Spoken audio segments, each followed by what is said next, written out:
So, we are live. Grüezi wohl, which is Swiss German for what's up. Today, I will be joined by Lyle McDonald, but before I decided to come live like 15 minutes before with my good friend slash old training buddy Daniel, because Daniel actually also knows Lyle. He basically wrote a paper at university where he had to reference Lyle, and he knows his book, I would say, even better to me, better to say, is his book. So I decided it would be a cool idea to have him here so we can have a three-way conversation and basically create an even better podcast. So what you need to know about today's guest, about Lyle, is for me personally, is basically the godfather of fat loss. So I know him since 2014, and I guess Daniel does as well. And he's just like the person to go to if you want to know what it means to lose fat the most efficient and best way possible, especially if you want to know the science behind it. So this podcast of today will be about fat loss, one of my most favorite topics, and we will go pretty deep. So don't be afraid if you don't understand anything, but this will be one of the more advanced podcasts. So first of all, Daniel, thank you so much for being here, and I'm glad that you joined me for today's podcast. Thanks for having me. You lost your podcast virginity today, right? As it seems. Nice. So could you just give the viewers a little bit of a background, like how you found out about Lyle and what you basically found out in the beginning, how you used that knowledge? First came to contact with his books a couple of years ago, I'd say 5 or 6 years ago, when my coach gave a couple basic books. He said, these are like, read these books about nutrition, and some of them were from Lyle, and I went ahead and used them in an assignment for university about nutrient timing. So that was the first time. Good stuff. So what was basically the insights you got from that? You already talked about that before, but what's like the main thing you got out of it? Well, the premise of the assignment was that nutrient timing is flawed because all the studies did not take into account the amount of calories that the subjects took. So it was basically that first we must look at how many calories the people eat, and also the macro ratio, so how much protein, fat, and carb, and then afterwards we can look at nutrient timing. Mm-hmm. So if you don't take into account the amount of calories and the macros, timing doesn't matter. Mm-hmm. Mm-hmm. Yeah. So what was he basically saying about nutrient timing? Was he saying like you should eat like 3 meals a day, 3 protein feedings a day, or what was his conclusion then? No, not even that. Mm-hmm. It was just, as I said, the amount is more important than the timing. So Mm-hmm. it's like the pyramid. So if you don't look at the basics, you shouldn't worry about the top. And the basics are the quantity. Yeah. How much? How much? That's more important than when. Exactly. I had that conversation today with one of my clients. I did a one-day coaching. Shout out to Eric. And I also told him most people, if you look at the pyramid of Eric Helms, the calories are on the bottom, and then like you have the macronutrients, then micronutrients. At the top, you have the supplements. And most people, they have it exactly the other way around. They always ask me like, hey man, which supplement do you take? Or can I eat this food at this specific time? And in my head, I'm like, dude, you rather focus on how many calories you eat, how much protein you get, and you will get 80 to 90% of the results just from doing that. And then like the nutrient timing, I believe also what my coach Steve says is 10%, perhaps you get some extra benefits from that. But for most people, they should rather learn how to basically count calories and get the protein in my opinion. Yeah, I agree. Even, 10% max. I would say it's even less. Mm-hmm. Mm-hmm. Yeah. If you eat more than 2 meals a day, and you're not in a drastic deficit, you should be fine. Yeah. So I'm really looking forward to today's conversation, because today I guess we'll go even deeper than we need to, because today a big thing I want to talk about with Lyle especially is the concept of NEAT, like non-exercise activity thermogenesis.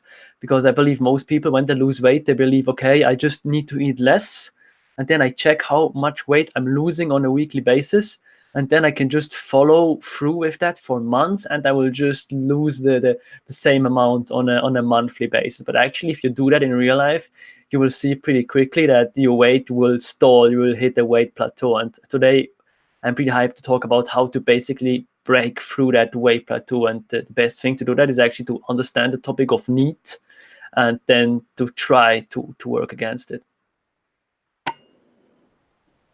Yeah. So I see you still have like 10 minutes time. What do you think would be a good topic to go through with you, with the viewers?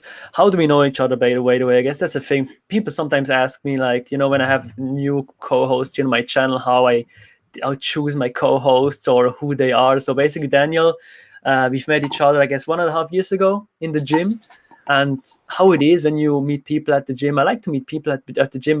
My best friends are basically from the gym. But the problem is, when you go to a gym, like, most people are just like huge bros, have no idea about calories, about nutrient timings, about how much protein to eat. And if you realize pretty quickly that you were one of the more smart guys from the gym, and that's basically how we became friends back in the day. But unfortunately, I was still vegan back then, and I remember you already like gave me some hints, some stuff I was still doing wrong to get maximum performance in the gym. But I was not. I was able to listen, but I was not like totally open for it. That's basically how we've met, I guess, in the beginning of 2017. Yeah. I remember you didn't comprehend that, you know, But the essential amino acids and the essential fats. It's really hard to get from a purely vegan diet. yeah, yeah, So I was always bashing you, like making jokes about vegans. yeah. Yeah. Like jokes, but if you look back, it was basically like I had some truth to it. I was still getting like omega-3 supplements through. Sorry, I was still getting omega-3 fatty acids through like algae oil and stuff. I would not say I was like the biggest vegan bro. I was still aware that, okay, the things that these vegan doctors say, it's not like as black and white as they say it is. But I still have had like some bigger flaws in my nutritional strategies, especially when it comes to optimal performance, because Dr. Sean Baker actually talks about that. He also says the vegan diet is a healthy thing to do for most people, healthy, but to reach your optimal genetic potential, a vegan diet for most people is just not the best thing. And for me, it was actually the case. Yeah. So what has changed? When did you stop being vegan, and what has changed? Yo, I guess officially August 2018, because I started to take fish oil again. But the first time I ate fish again was January 2019, I guess. And it's funny, I mentioned that several times on my podcast. I bought it on a Sunday. I wanted to eat it on a Sunday, but it was super weird. I had like this barrier in front of my head, of my mind. I was not able to eat it. Then I postponed to eat it for like 2 days. So January was the first change I did with the fish. I was totally fine with that. And then I started to eat beef liver, actually, because I told myself, okay, if I go back to animal products, I want to do it more intelligently. So this was the second food I introduced, like beef liver, especially after reading the book. Perhaps you have known about it, by Weston A. Price, Nutrition and Physical Degeneration. It's Oh yeah. Have you read it, by the way? No, didn't read it. I took a course. When was it? 2013 by Sean Croxton. You know him? No. Very very old school. I think he stepped back from health and fitness, but bought a course, and they referenced Wesley Price a lot. Mm-hmm. That it was basically about, you need all the amino acids, you need all the fatty acids, and there is no culture that is purely vegan or even vegetarian, even though that was the premise of the whole book. That's a good point you say, because when I was reading that book for the first time, I was still vegan, and the first chapter is interesting because in the first chapter he talks about the Swiss people in the Alps, like in the Lötschen Valley, like near Sion. It's basically near where we grew up, and they were eating a lot of dairy, raw butter, and a little bit of bread. And I was reading that, and these people were like super healthy. So I was reading that, and I was like, dude, something is wrong here. Somebody's lying. Either he is lying, the book, or all the vegan doctors are lying. But something is not good here. Something is not right. So I read that book, but I put it away. But it was still in my mind. It was like the first moment where I realized, okay, what the vegan doctors are portraying on social media, it's actually not that black and white. So this was like my first awakening to read this book, and since then I've read it a couple of times. But I've just read the first chapter where he talks about the Swiss people, and then in chapter 13 he talks about all the diets that he studied and what they all have in common. It's like chapter 14 or 13. So I can really recommend to read chapter 14, 13, and the first chapter. It's really insightful, especially when he talks about animal foods, how the nutrient density of animal foods is super high because they contain basically all the fat soluble vitamins with the fat in itself. So, dude, like from a health standpoint, if you're not getting any vitamin D, vitamin A, through food, like eating beef liver and animal products, like high quality animal products, is one of the best things you can do for your long-term health. So this also like kind of opened my mind. Yeah, definitely. And I think another interesting point is, um, as technology progresses, we get more insights into what kinds of people or which kind of diets are suitable for what kind of people. Mm-hmm. So certain genetic types are better suited for, let's say, more fat or more protein. And for some populations, it's really good to be vegan or to be vegetarian. For others, it's less so. So that's one thing. And also, certain genotypes within those populations may be better suited for this or for that. So you can Yeah. just, I think we have to become more sophisticated and not just say this is the best thing or that is the best thing. I think humans are pretty adaptable, but there's also some variability. And also, it's mostly good food is good and bad food is bad. It's not, uh, there's good veggies and bad veggies. It depends on how you make them. So Mm-hmm. you can have tomatoes that are really good if they're, let's say, they're grown in Switzerland and they're organic, and others are just full of pesticides. And they're both tomatoes, but one is good and healthy and natural, and one Yeah. is not. Mm-hmm. Same, let's say, with eggs. One is a cage egg, and one is like a free range organic egg. So very Right. different. Right. It's funny you mention eggs. As soon as I reintroduced eggs into my diet, I felt like I got brain fog two or one day after. I don't know till this day because I just changed the eggs back then. I need to try it again, but I felt like I got brain fog, so I haven't eaten eggs since then. What So kind of eggs? yeah, I guess that's a problem. They weren't like free range. I guess that's the thing. Yeah, maybe try in Switzerland we have Demeter, which is like ultra organic, like Mm. uh, super organic. Try Mm-hmm. that. Mm-hmm. Yeah, you're right. You're right, totally. Because I'm a big believer in like organic animal foods. By the way, we have a chat going on here on the right. Shout out to all the guys that are in here. One guy is saying, T Tribby, my parents raised me based on Western price recommendations. Then I went vegan 10 years thinking I knew better. Shit. I would like to know how his health was after 10 years because I know some people they do pretty good on a 10-year vegan diet. Some people they do bad after like 2 years.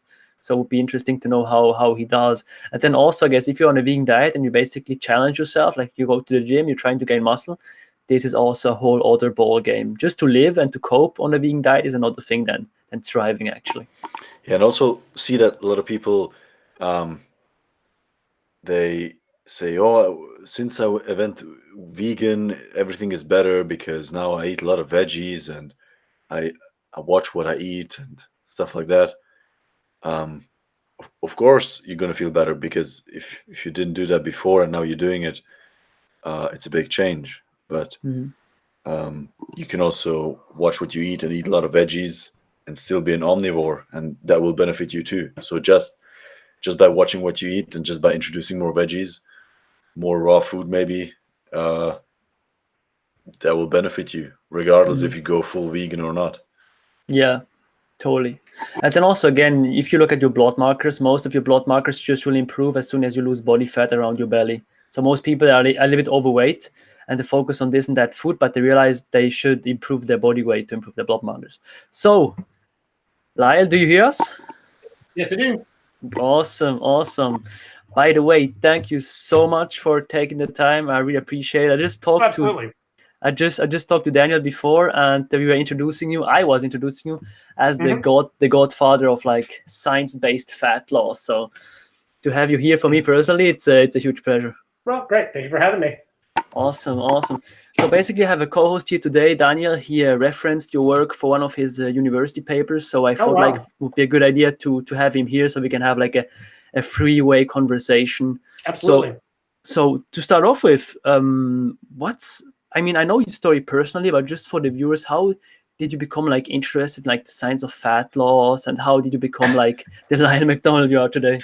The shortish version of a long story. So I kind of grew up in the suburbs, and I was into video games and bad food. And I mean, I did sports as a kid. It was like football and baseball and things of that nature. When I got into high school, we had mandatory sports every quarter. So I did cross-country running, track, volleyball, but more importantly, I got involved in cycling and also in martial arts. And then we also started a swim team. And just basically once I kind of got into it, started to see changes. Like, as I was kind of a chubby little kid, because I grew up eating that food and playing video games all day. And, there's that old trite thing about, your passion chooses you. And like, suddenly that was just what I wanted to do. And so in the late 80s, I did triathlon, which was a very new sport at the time. Cycling. I was a terrible runner because I'm short. That would eventually lead me to go to UCLA to study exercise physiology or movement science, or you want to call it. There, I got involved in inline skating, which was brand new. Like, this is 1989 or so. So that's, rollerblading, which is really a brand new sport.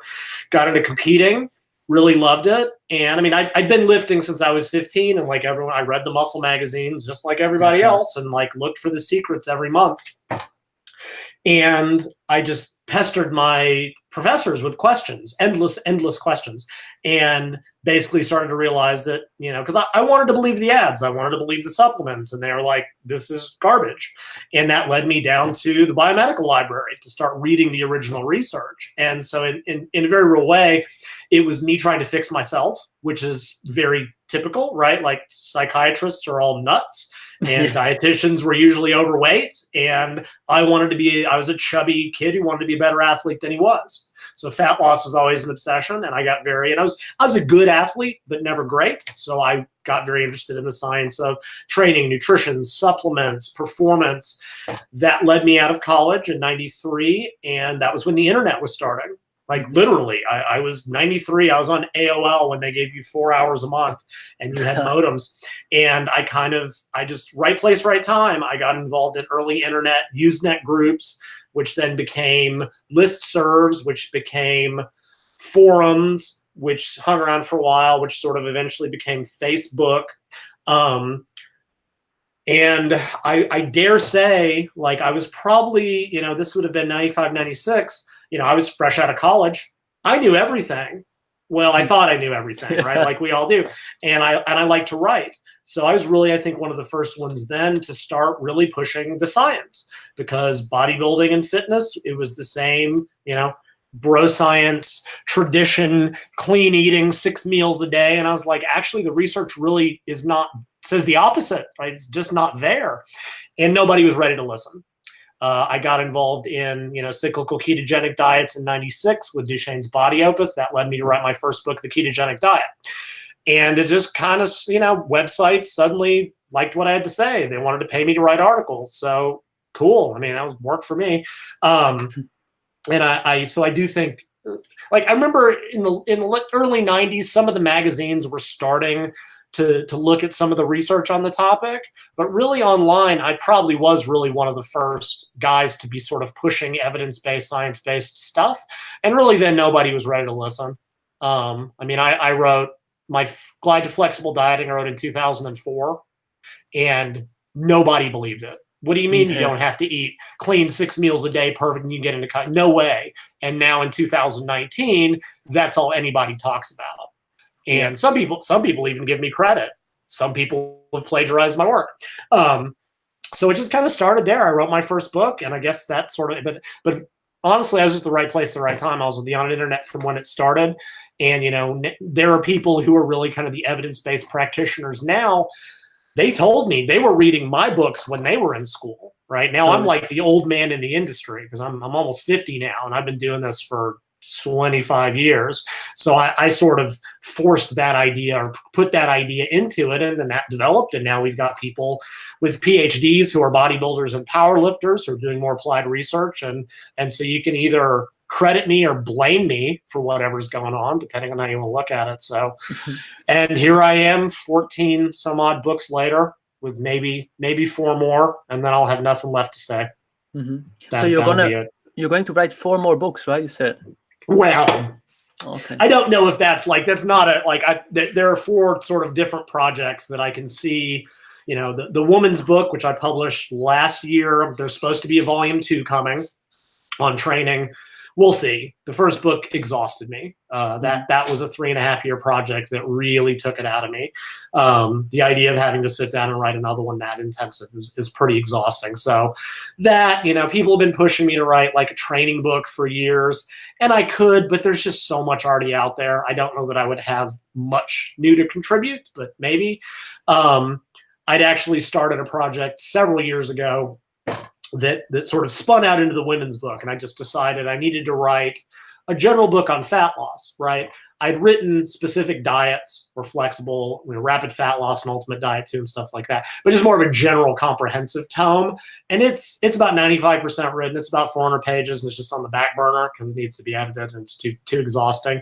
Then I've got something that I'll simply refer to. It's a secret project I've been working on for about 15, 13, 14 years that I really do need to put down. It started and I just kind of got sidetracked. So it's like once I do that, I really don't know what else I'll have to say that will be that interesting. So we'll see. Yeah. But to be honest, you already did so much. Like when I look back, when I started to train, I trained when I started to train when I was 16. It was like in 2009. And I was the biggest bro back then also, like, you know, like healthy eating, clean eating. We all were. Yeah, totally. I mean, it's true. It's easy to look back and go, "Oh man, how can those people be so dumb?" But that's where we all started for the most part, because you can't. I mean, bodybuilding.com has 1,000 times the traffic of all the evidence-based practitioners put together. So anyway, you were saying. That's huge, yeah. No, I just wanted to say, then I started to check out your stuff, to read your books later on. And as soon as I started to do this flexible diet approach, I even started to then, before my last photo shoot, I was listening to basically all the podcasts you did on YouTube. Like while doing my steps, I was listening to your podcast you did on all the YouTube channels. And it's basically like a whole university education, like how you talk about NEAT, leptin, ghrelin, all the stuff. I had to like Google half of it, but it's like, it's huge, man. Yeah, that, like I said, this has been my passion and my obsession since I was, I started when I was 16 and I just read lots of books, but since, college, other than a few years where I got burnt out, that's just like all I kind of care about. It's getting harder now. There's so much research coming out. To stay up to date on even a portion of it is hard, but I do my best. So yeah. So thanks for taking the time. I really appreciate it. Absolutely.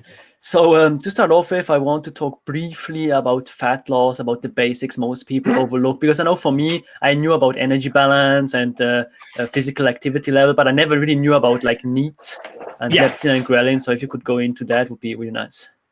That's a pretty broad topic, but I see what I can sort of cover. Like, fat loss, as much as people kind of don't want to believe it, and there's lots of claims that it's not, that comes down to energy expenditure versus energy intake.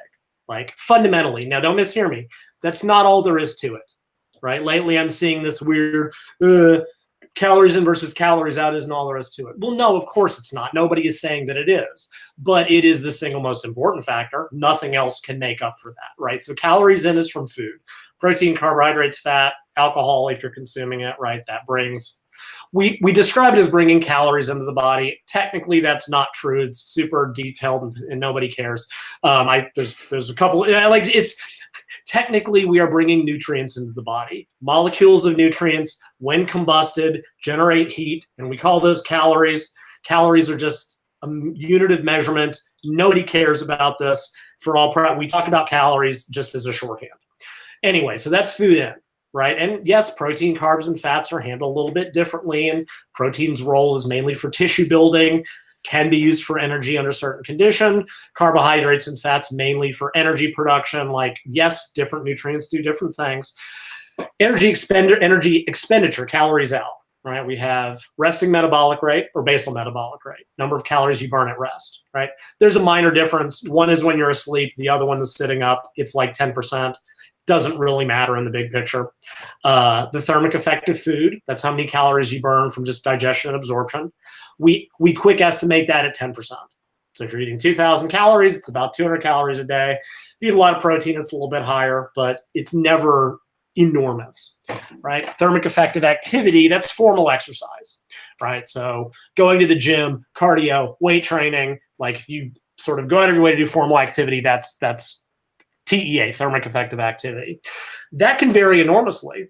Someone who's sedentary has burned zero.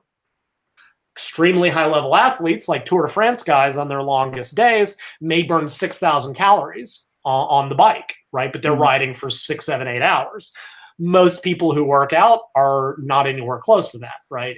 And exercise energy expenditure is vastly overestimated. People really want to believe it burns way more calories than it does, right? Like the average person moderately cardioing, maybe 5 calories a minute, maybe a little bit more. Like people are like, I burned 1,000 calories in that aerobics class.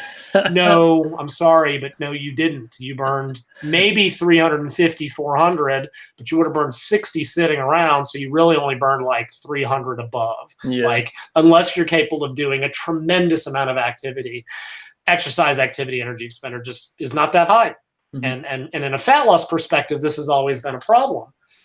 The only people who can really burn a lot of calories in exercise tend to be highly trained, and they usually don't need to lose body fat, right? The people who really need to burn excess calories generally don't have the capacity initially to burn a lot of calories with exercise. Like that can increase, but it takes months. So that's almost like it. I'm not saying it's a dead end. It's certainly important, but the impact is very, very small under most conditions. Finally, is this NEAT, this non-exercise activity thermogenesis, which is actually relatively new. Like I think it was only really discovered or back in, I want to say the 2000s. Like it's a fairly new concept. And what it originally was meant to represent was these unconscious activities that we engage in. Stuff like fidgeting, changing body posture, standing up, sitting down, just like general moving around, right? So if you remember back to high school, there was always that one guy, right? And his leg would just be bouncing. Yeah. That's neat. And it can burn a really staggering number of calories. Like it's really considerable. And the unconscious bit is very genetic. And this was actually originally found, a paper by Levine who coined the term. And they took a group of people and stuck them in a metabolic chamber. So they couldn't exercise. And they overfed them by 1,000 calories a day, which is the study I want to be a part of, because getting fat for science sounds awesome. And what they found was that the fat gain ranged from like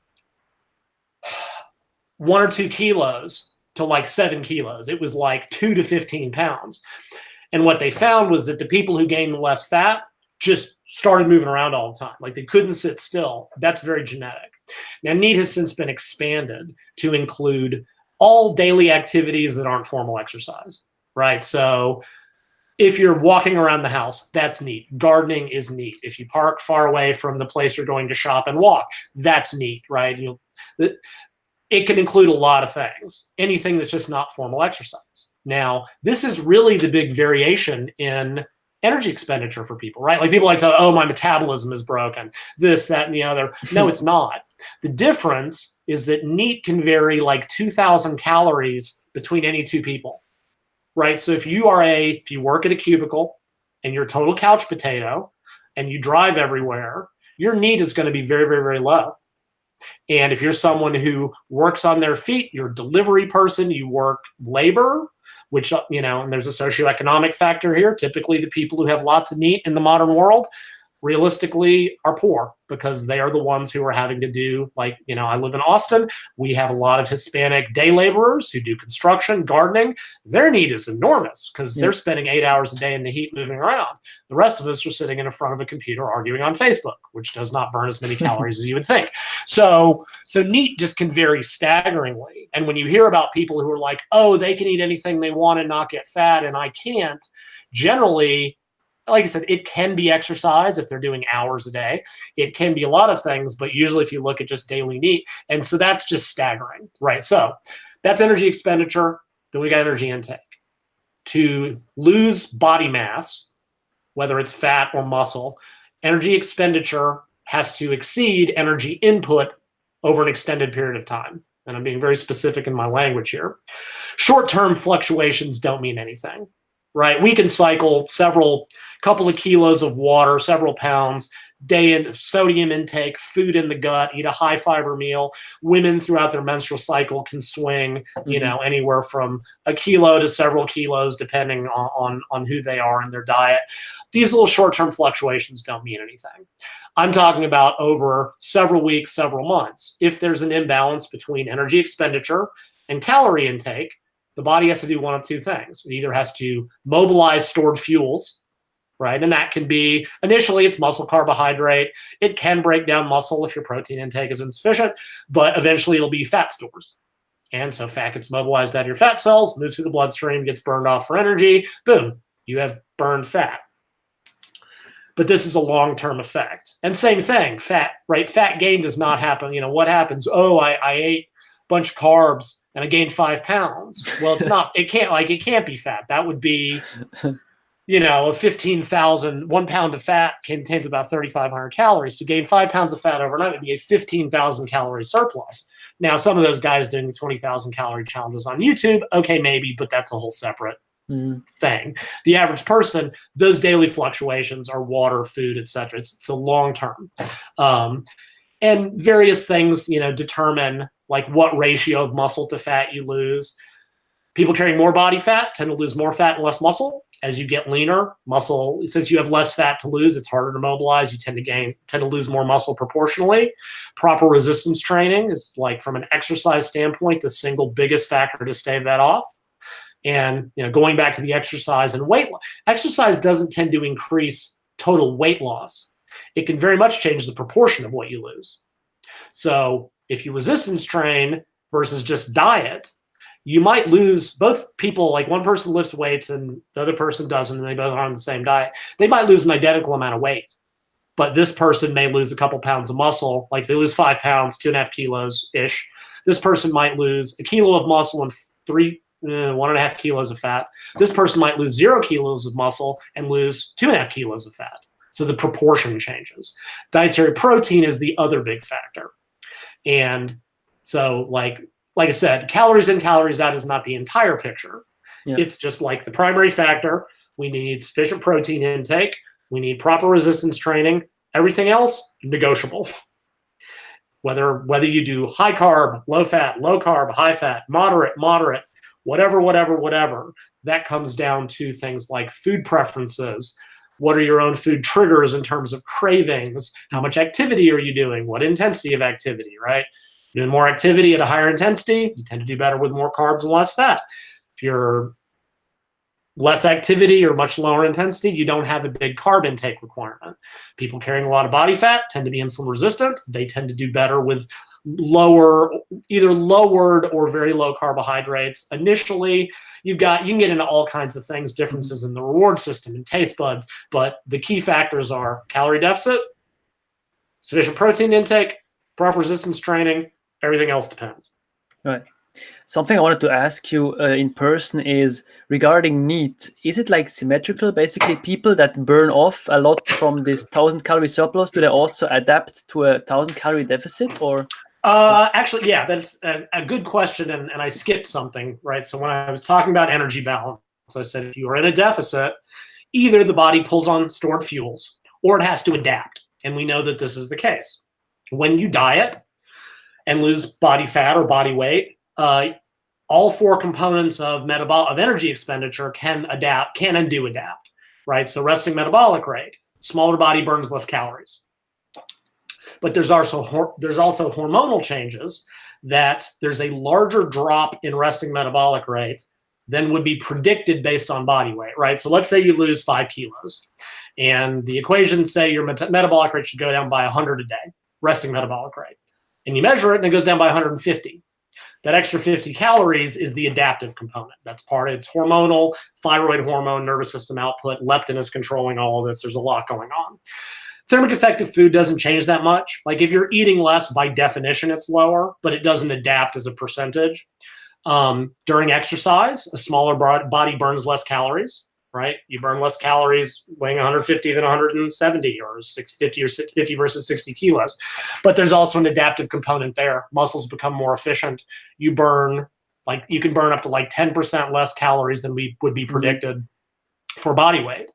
But NEAT can change. And some studies show that when you diet, NEAT falls. Others show that it doesn't. It probably depends on a lot of things. I mean, some studies show that if you take like beginners or older people and give them a lot of exercise, that will make their NEAT go down because they're tired, right? So one study I found really interesting, they took overweight beginners. They had them either do 300 or 600 calories of exercise per day, like right off the bat. And 600 calories is a lot of activity. And what they found was that fat loss was identical, which meant that the 600 calorie group moved around 300 calories less, right? So doing double the work provided no more benefit, right? Which is a big part of why I'm very much a big believer, like as a beginner, start small. Because if you build up as your fitness improves, like we've all experienced that, right? Everyone's all loves interval training and going and killing yourself in the gym, and you go and you blow yourself out, and then you're just tired all day. And if you move around significantly less, then you've offset a lot of the benefit. That happens with dieting, right? Talk to physique dieters.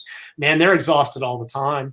So even if they're going and busting their butt for an hour, 90 minutes in the weight room, when they sit around for 4 hours at night when they would have been moving, that can very much offset. So NEAT does tend to adapt. It's kind of variable, but what has been found in sort of all components. So when you overfeed people, like I said, sometimes like in some people, NEAT goes up enormously, and the other components can go up a little bit too, and some don't.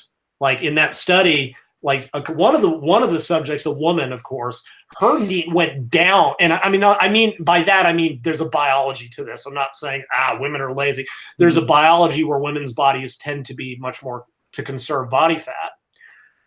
In response to 1,000 calories overfeeding, she moved around less. And she gained the most body fat because, of course, she did, right? So there's a huge variation, but there's a general linkage. So the people who increase metabolic rate, increase energy expenditure the most when they overeat, have the smallest decrease when they diet, and vice versa.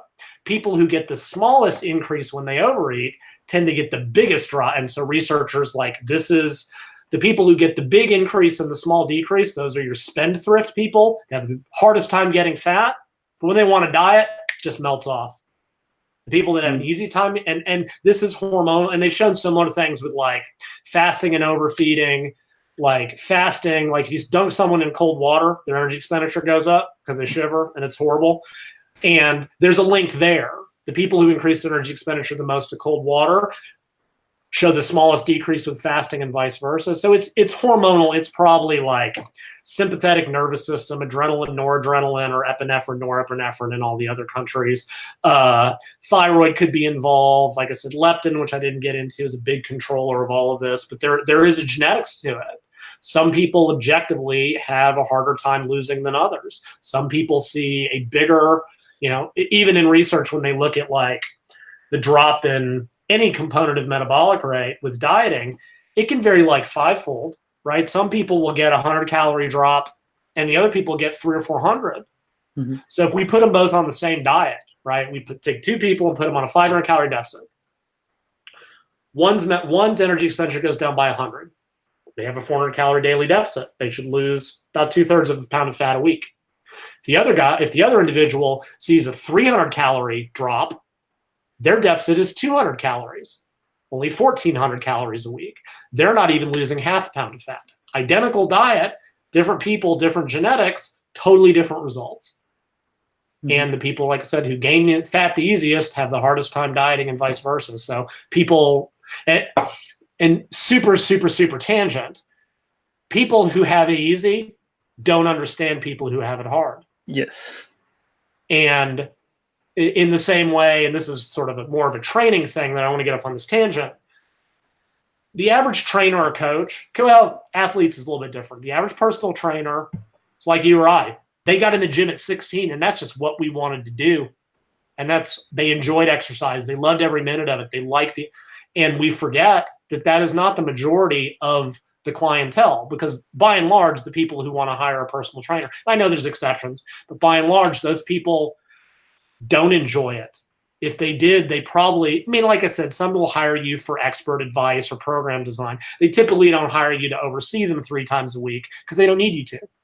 And as trainers, it's often very easy to forget, look, I love this. I love going and working my butt off. And the person that hired me probably doesn't. They probably had bad exercise experiences. In the US, we used to have this thing, the President's Physical Fitness Test, that just made people hate exercise and all these other things. They had a bad PE coach or whatever. And it's very difficult to understand. Or if you've never been overweight, you can, if you're weigh $160, and there's things you can do in the gym that a 300-pound beginner can't. And it kills me to see these lighter trainers who it's like, oh, I do walking lunges. I've been training for 10 years. I got the balance. Oh, I'm going to put, my overweight client through movements that just make them that they can't do. And it's really, I wrote an article series called Training the Obese Beginner that I talked about that. But I've known some trainers who were overweight and aren't now, and their perspective is totally different because they've been there. But anyway, that's a separate topic. Back to the fat loss thing. Those of us that have it easy, or those people, don't get, what's the problem? You're obviously cheating. No, there's a genetics to it. So interesting. Yeah, that's something I was never hearing before on YouTube. It's something I always had to ask myself, because me personally, I realized when I diet, I would say I'm average. I need to decrease my calories on a perhaps bi-weekly basis, but not really hardcore. But then when I'm in a calorie surplus, I don't tend to increase my calories as much as when I diet. Yeah. And change them.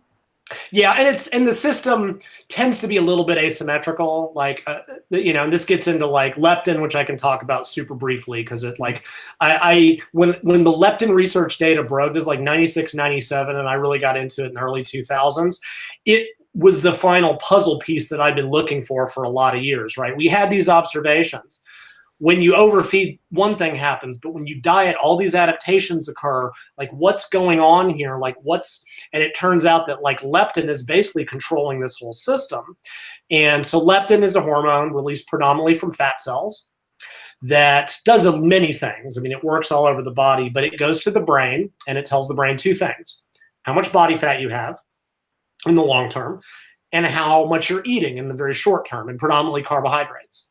Right. So it's a signal, right? And they knew this. They'd had data for 50 years. Somehow the body was sensing what was going on, but we didn't know what the signal was. It made logical sense to come from fat cells, but at the time everyone was like, fat cells are just dead weight. Now we know that they are an endocrine tissue. They release dozens of hormones. And so leptin was the signal. And basically, so they looked at rats who produce no leptin, hungry all the time, slow metabolic rate, gain weight super easily. Boom, you put leptin in them, it all reverses, right? So the assumption was, obese people must not have leptin. And then they looked, and their leptin was super high. And they went, okay, back to the drawing board.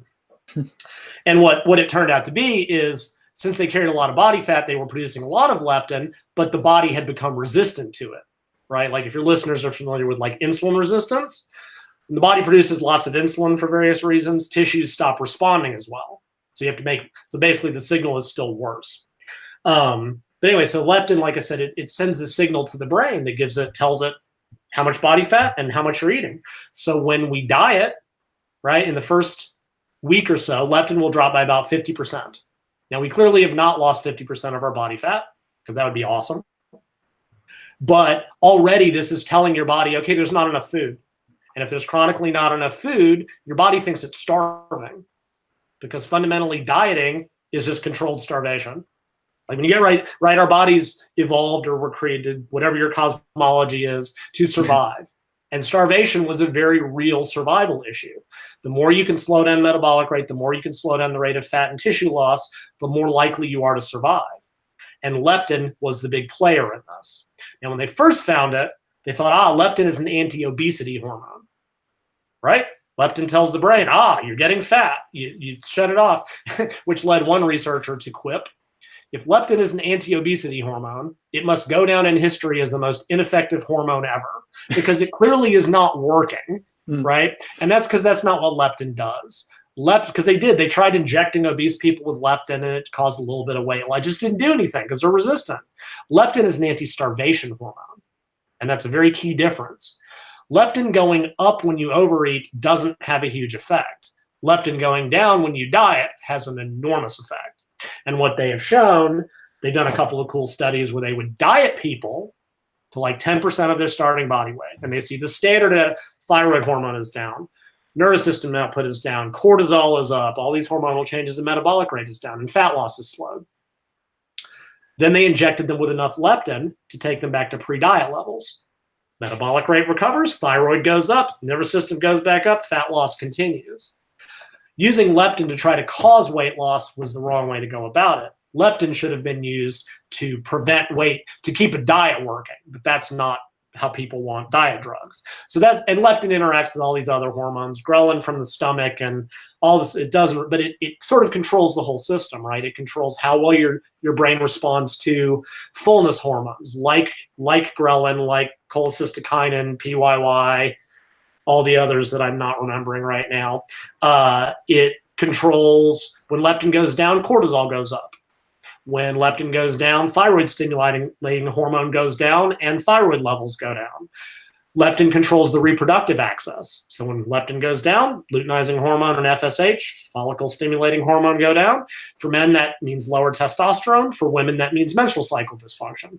Leptin is just this global. So like I said, when I had all these outside pieces and suddenly it was like, boom, leptin is the centerpiece of all of this.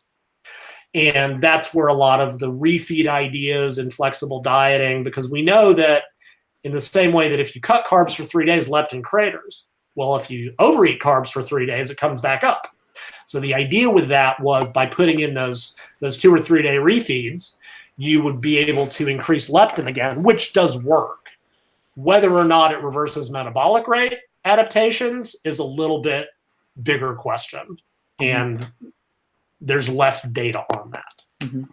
So basically, go on. No, go ahead. But I want just to comprehend that. So you say by doing 2 to 3 day refeeds, you get more leptin, and then you basically increase NEAT again. This is what you mean, right? Well, I mean, it's controlling every aspect of it. It's controlling every aspect of hormones. So it could, ideally it would increase thyroid hormones, nervous system, resting metabolic rate. You may get a little bit of NEAT. A lot of people report being super warm, right? You get this big thermic effect of carbohydrates. But even if it has a small term effect, the question then becomes, how long does it last, right? So maybe we raise metabolic rate for a day or two, but we go back to dieting, does it crater right back down? Now, there's other strategies that fit into this. One is something I described in 2004, which has finally been researched, which, proving me right, which was the full diet break. And that was a 7 to 14 day phase at maintenance. And make no mistake, I didn't invent this. Dan Duchesne was using this in the 90s. There's nothing new. I kind of formalized it. And what happens with that, when you bring calories to your new maintenance, leptin recovers to normal. Metabolic rate comes back up, and they've done studies. There's one really fun one in it's like Navy SEALs, like Special Forces, and they just put these guys through hell. It was like 400 calories a day, 4 hours of sleep, 16 hours of activity carrying a heavy pack, and over the 6 weeks, they lost all their body fat. Testosterone was castrate levels, which happens like physique dieters. Talk to natural physique dieters, man. Even if they wanted to have sex, they can't function because their testosterone is literally castrate levels. Cortisol was up, IGF-1 was down, thyroid was down, basically just all the standard dieting adaptations. And after 1 week at maintenance calories, it had all reversed to normal. Yeah. So it's really, and then hopefully with another week, you get some long. And then there was a study a few months ago, and they took overweight folks and they either had them diet straight, or they had them diet in 2-week blocks, 2 weeks on and then 2 weeks of maintenance. And the 2 on 2 off group lost more total fat, and they equated the total number of diet weeks, right? Clearly the one group dieted twice as long. So like one dieted 16 weeks straight, the other diet. And the group that took the 2 weeks off lost more total fat because they weren't getting this continuous drop, this continuous adaptation in resting metabolic rate, NEAT, all those things that we know occur. Now it makes the diet take longer, and if you've got a schedule, if you're a physique diet or an athlete and you got to be in shape on the competition day, you don't have that option. But for, and I think that's an extreme. 2 on 2 off is a little bit much. Mm-hmm. I recommend diet breaks based on starting body fat. If you're extremely over fat, every 12 weeks, 10 weeks is probably fine. As you get leaner, every 8 to 10. If you're a physique, if you're a male at 12% going lower contest levels, you might need one every 6 weeks to try to reset that. It also allows you to, bump training volume, keep from overtraining so you don't break. People get exhausted by contest diets. So it's got other benefits, but like that works whether or not the 2 or 3 day refeed, like anecdotally, and like this just isn't research, right? This just doesn't tend to be done. The people I know who use this with their athletes, especially with women, right? Women lose their menstrual cycle. Very bad things happen to women under these conditions, much more so than with men. And they'll put in, a day or two at maintenance a week. And it might be 2 days in a row. It might be spaced out, whatever. And what they see is that they don't get the big water weight stalls. The menstrual cycle dysfunction at least happens later in the diet. Like it's hard. Like if you're going to take a woman to 10%, it's a matter of when she's going to lose her menstrual cycle, not if. There's just no getting around it. But it's a matter of preventing it for as long as possible.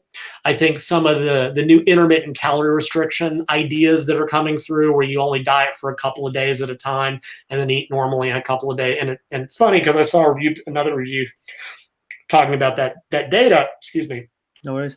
And it said, usually when you look at those studies, it's like people will diet hard for a couple of days, and then when they go to eat normally, they still end up a little bit below maintenance. And it said, well, how important is it for them to eat at maintenance on those days to offset the metabolic adaptations? And I'm like, God, this sounds so familiar. Like I should send these people a copy of my book because I was only saying this 15 years ago. And also there is a study being done with it. And it's also on overweight individuals. We need to know what happens to lean athletes. Eric Trexler, who I don't know if you know his name, he's another PhD researcher, really nice guy. He is doing a study on intermittent calorie restriction in athletes. I've seen like the description of it. I don't know if it's started yet, but I'm really looking forward to what those results are, because I think for athletes especially, right? General dieter, whatever. You're not doing a lot of activity. You may be doing none. If you're doing some, it's not that high intensity.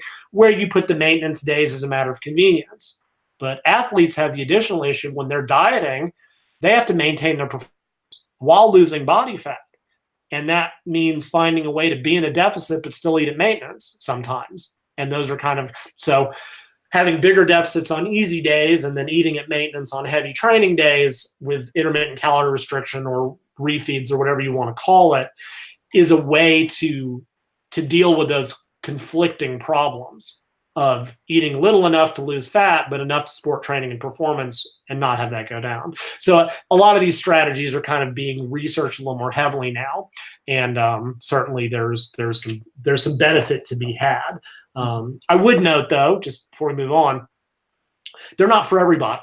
I'd say people have asked me like, what has really changed in the last 15 years so far as flexible dieting, right? Because the flexible dieting people, honestly, they're as annoying as the clean eaters, right? They have become just their own religion. Yeah. And if you're not flexible dieting, you're doing it wrong. I'm like, that's just as bad. And what they forget, right?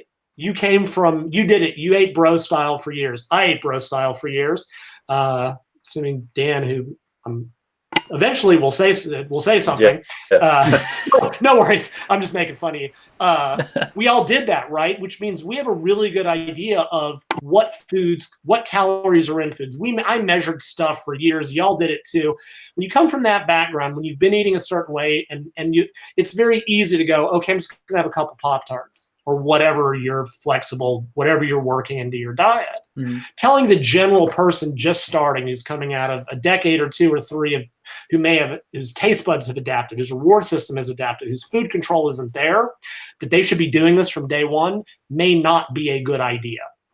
Yeah. Now, I'm not saying they can't use it ever, but maybe doing 12 weeks or 6 weeks or 8 weeks or 10 weeks of fairly strict dieting, right? Taste buds adapt. Takes about 4 to 6 weeks. They need to get food, and they may try it. And if it doesn't work, don't do it, right? The people that get into this idea of, oh, there's one way to diet, and if you're not, this isn't working, you're the problem. Now, look, if you have a free meal or if you try to work on a couple cookies and you blow up your diet, it's not for you. Or maybe it's not for you right now. Yeah. Doesn't mean in 3 months you might not be able to do it. But I also know physique dieters that say the same thing, right? Physique dieters, and you may do this too, when you're dieting, a switch flips. Yes. Right? You're on a diet. And frequently for them, breaking their diet, I hate to use that term, but using flexible dieting strategies, like, whether it's if it fits your macros or whatever it is, that makes it worse for them. Right? But but that's also contextual, right? The physique dieter is trying to reach a goal for one day and then they're going to gain the fat again. They don't care. They have to reach a specific goal in a specific time period, and they know it's short term. That is a very different context than the average overweight dieter that we're looking like. The beginner should be focusing on flexible attitudes, right? If I have something not on my diet, I'm not going to take this black and white, I am morally impure human being who deserves to be flagellated, right? And really, when you look at the research, flexible eating was never about strategies. It was about attitudes, right? Mm-hmm. I formalize these as some ideas, and then it's kind of taken on a life of its own. It's more about how you think about food. There are not diet foods and non-diet foods. There are not good foods and bad foods. There is not, I broke my diet, I'm unclean. I didn't stuck with my diet, I am morally pure. Yeah. Getting people to think in those terms from day one is important. And studies clearly show that the more of a flexible attitude people can develop over the course of their diet, the more likely they are to succeed. These specific flexible dieting strategies, the free meal, the refeed, if it fits your macros, things like that, those were never part of they're part of the dieting studies now, but even when I introduced them, I'm like, look, you can't just tell someone, be flexible. That's like telling a dog to cat, right? It doesn't work that way. Go, all right, you've been a rigid eater for 20 years. Be flexible. That doesn't work. Yeah.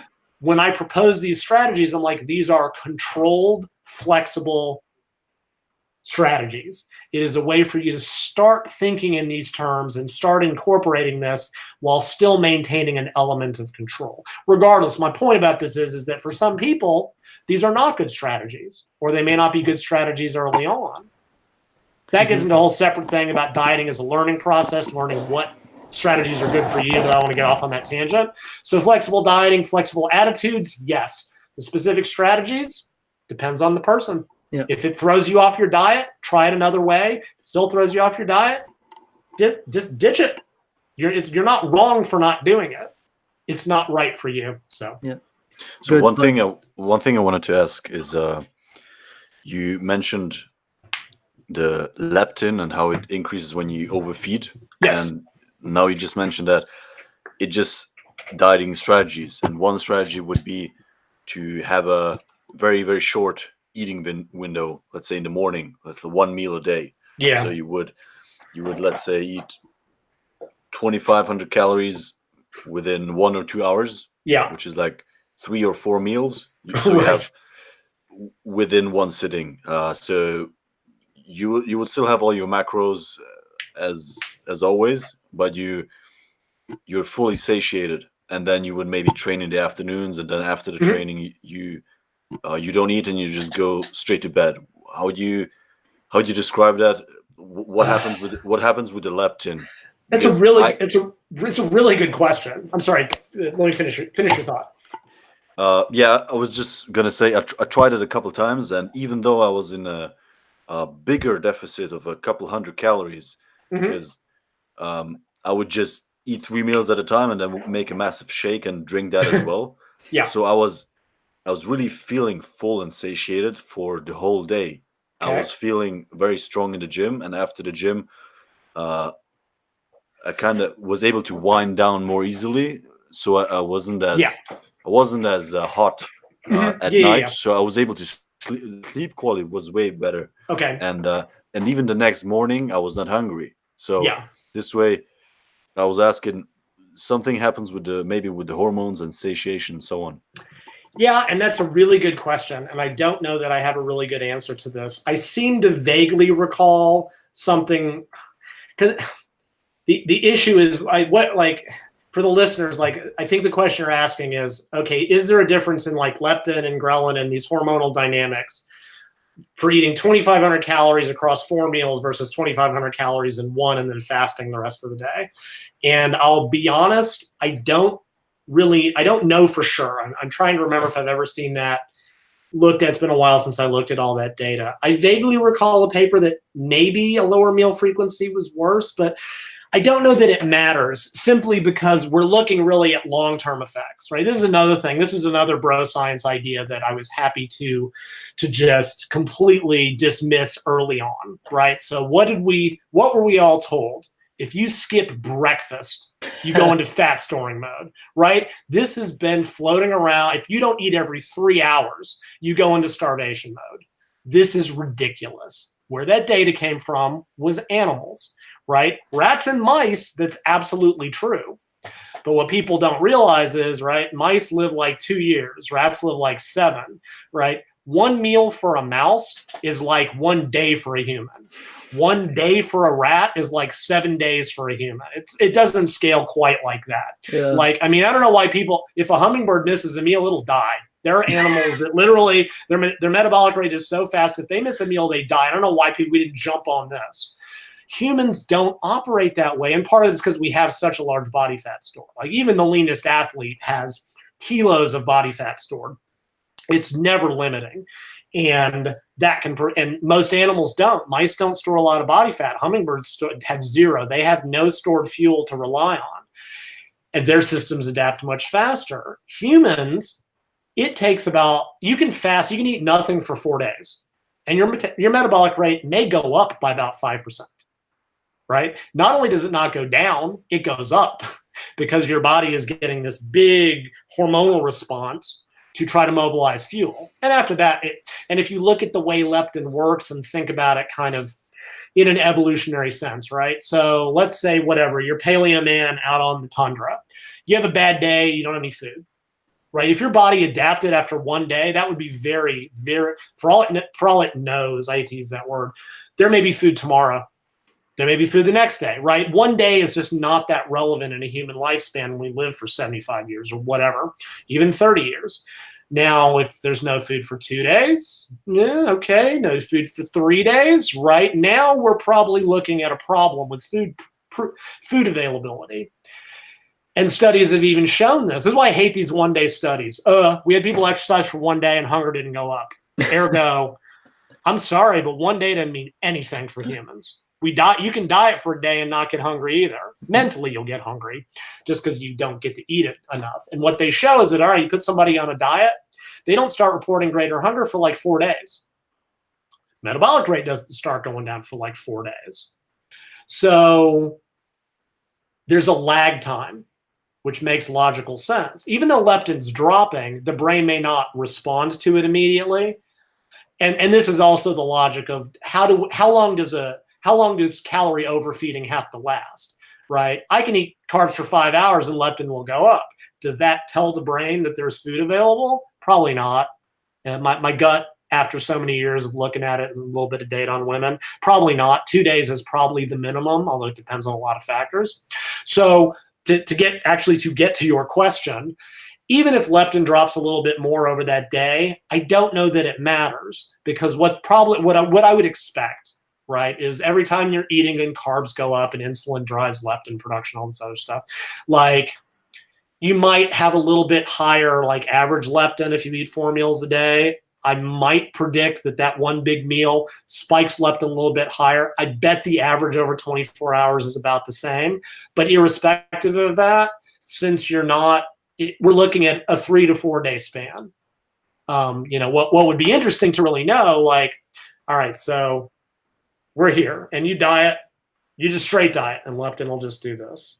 And if you overfeed, leptin will do that. What happens, like what if you diet every other day, right? Like use a deficit on one day. So like you would predict leptin would go down, then you eat normally and it goes up and it goes down and it goes up. And that's what I would predict on a day-to-day basis. And I swear, I've looked for it for years. There was a study I remember from like the early 2000s that looked at this, that looked at like an intermittent fasting, an alternate day fasting approach. And I had not been able to find it for a decade. It's really frustrating to me because I would really like to see what happens with that. Because the intermittent caloric restriction stuff seems to be supporting that, right? Because like I said, if it takes 4 days for the body to go, aha, starvation, adapt, what if you put a day at maintenance on day 3? What if you diet 2 days on, 1 day off, 2 days on, 1 day off? What I think would happen is rather than leptin doing that across 4 days, it would come down and come up a little bit and come down. Is that enough to, trick the brain? And I think the data is suggestive that it is to some degree. Over time, it won't matter, right? Over time, if you lose body fat, your leptin is coming down. There's nothing you can do about it. It's a matter of slowing that drop, slowing that adaptation to keep your fat loss occurring more efficiently over time. Because the longer you can stave off that metabolic rate drop and those adaptations, the less you have to cut your calories further, right? You mentioned the sort of weekly, bi-weekly adjustments because that's, your body or increasing activity or whatever. But again, back to your question, I would sort of predict that leptin would get spiked earlier and realize a 2,500 calorie meal, that's going to take like 6, 7, 8 hours to digest, right? That's one of the things that really gets forgotten about like 1 meal a day or even the intermittent fasting with these meal windows, right? Meals don't digest instantaneously. And the bigger the meal, the longer the digestion time. So it's not like if I eat a 500 calorie breakfast, it's done digesting in 3 or 4 hours. If you're eating a 2,500 calorie breakfast, it's probably releasing nutrients into your bloodstream probably till you train in the early evening. And then it's kind of tapering down. Like, I don't know what the hourly rate is, but it's not immediate. So like in a very real sense, it's not like you're truly fasting 23 hours a day. Probably with that gigantic meal, you've still got food going into your bloodstream for whatever, 6, 7, 8 hours. And then you're fasting for 16 hours a day. So it's probably not as extreme as it looks. And I would predict that, like, I think the differences will probably just wash out in the end. And it'll be more about, overall calorie manipulation and total fat loss and all that kind of stuff. That's my speculation. I really do want to see it. I really do vaguely recall someone looking at that years ago. And I don't think leptin dynamics were as good for the lower meal frequency, but don't swear me to that. It's just been too many years and I'm too old to remember. So, I mean, I guess the bigger question, I think you were starting to get into this. You said, even though your deficit was a couple hundred calories lower and then that thought never finished, was fat loss faster or slower compared to eating a higher meal frequency for you? I didn't measure it for long enough to have a conclusive answer. I was just more doing it for testing it out. Yeah. And I had a lot of benefits from it. Yeah, I mean, and that's that's kind of what it comes down to. I think big picture, we're starting to get into the details, right? It kind of goes back to what we started with. The deficit is primary. I'm absolutely sure you're eating enough protein in that meal. I'm sure you're getting a couple 100 grams with the shake and stuff like that. Everything else is very secondary, tertiary, coming down to what's best for your adherence to support your training. Sleep dynamics is something that is becoming very, very big in the research, and I think has really, truly been forgotten. And that can go both ways. Some people don't sleep well if they don't eat at night. Some people sleep terribly if they eat a big meal, but we know that insufficient sleep or poor quality sleep really does a lot of bad things physiologically. You lose more muscle, you lose less fat, metabolic rate slow, appetite, and it is actually through affecting leptin and ghrelin, right? Modern society, people are sleeping 5-6 hours a day, and it's disastrous. Yeah. So all of those things are as important, but only once the basics factors are there. And that's an individual thing, right? For a lot of people, intermittent fasting is a godsend because it's like, oh my God, I don't have to eat every 3 hours and be a nightmare to be around and figure out how to eat. And then I'm at work and my lunch break isn't exactly 3 hours. I mean, you hear stories of the obsessives. They'll sneak to the bathroom to eat their chicken breast and broccoli because damn it, it's been 3 hours and 1 minute. And if they don't eat, their muscles will fall off. Like, it's just psychotic. And I did it and you did it and we've all done it. And it just drives you crazy. And then suddenly you're like, oh man, like, I'm not hungry in the morning. I can get by, and you're telling me I don't have to eat? Or if I'm on low calories, and women especially, right? A woman dieting on 1,400 calories, trying to eat 6 meals a day, those aren't meals. Those are bites of food. If you take her to 3 or 4 smaller meals, or bigger meals rather, if you say, look, just have coffee and skip breakfast, and break your fast here, train, put your calories around training, and there's a lot of logic to that. You can have it, when is the hardest time to stick your diet? At night, when you're home, in front of the TV, with family or friends or whatever. This allows you to eat some more calories at those difficult times for most people. It works great for some people. And for others, it turns into a binge purge eating disorder, right? When I've done it, and I've played with it for years and years and years, if I do it right, it's fine. If I fast and I have, start with a turkey sandwich or whatever at 4 o'clock, and I'll be fine. But sometimes I'll be like, it's 4, I'll be okay. And I'll wait till 6, wait till 7. All right, I'm going to the all-you-can-eat sushi buffet or the all-you-can-eat Chinese place, and it just blows, and I'll eat 4 times what. So I tend towards 3 or 4 meals a day just because for me, I have not consistently made intermittent fast. So again, but that's another one of those places. If it works for you, and from an adherence, the benefits that you're describing, Dan, great. And if you try it and it goes south, it's not for you. But this is getting into sort of secondary issues. So it's a good question. Now I want to go look at it, see what that one big meal does to leptin kinetics compared to eating higher frequency. But I kind of don't know, but it sounds like it kind of doesn't matter. Yeah, it would be interesting to know. Yeah, I'll have to look. Thanks Yeah, absolutely. It's a good question. You wanted to ask something else, Dan, I guess? Yeah, in terms of sleep, Yeah. you mentioned for some people it's better that they eat before, and for others it's better that they don't eat. And I just wanted to ask you, maybe because you're like twice my age, has it changed for you over the years? Because if I remember, like 5 years ago, I would do like carb backloading, and after the gym, I would eat like 200 grams of carbs. Right. Yeah. At 10 p.m. with like loads of sugar and everything. Shout out to John Kiefer. Yeah, exactly. And I would sleep like a baby, eating like all my carbs right before bed. And now, if I would do that, I would just sweat all night. I wouldn't sleep. Interesting. So I changed in these years.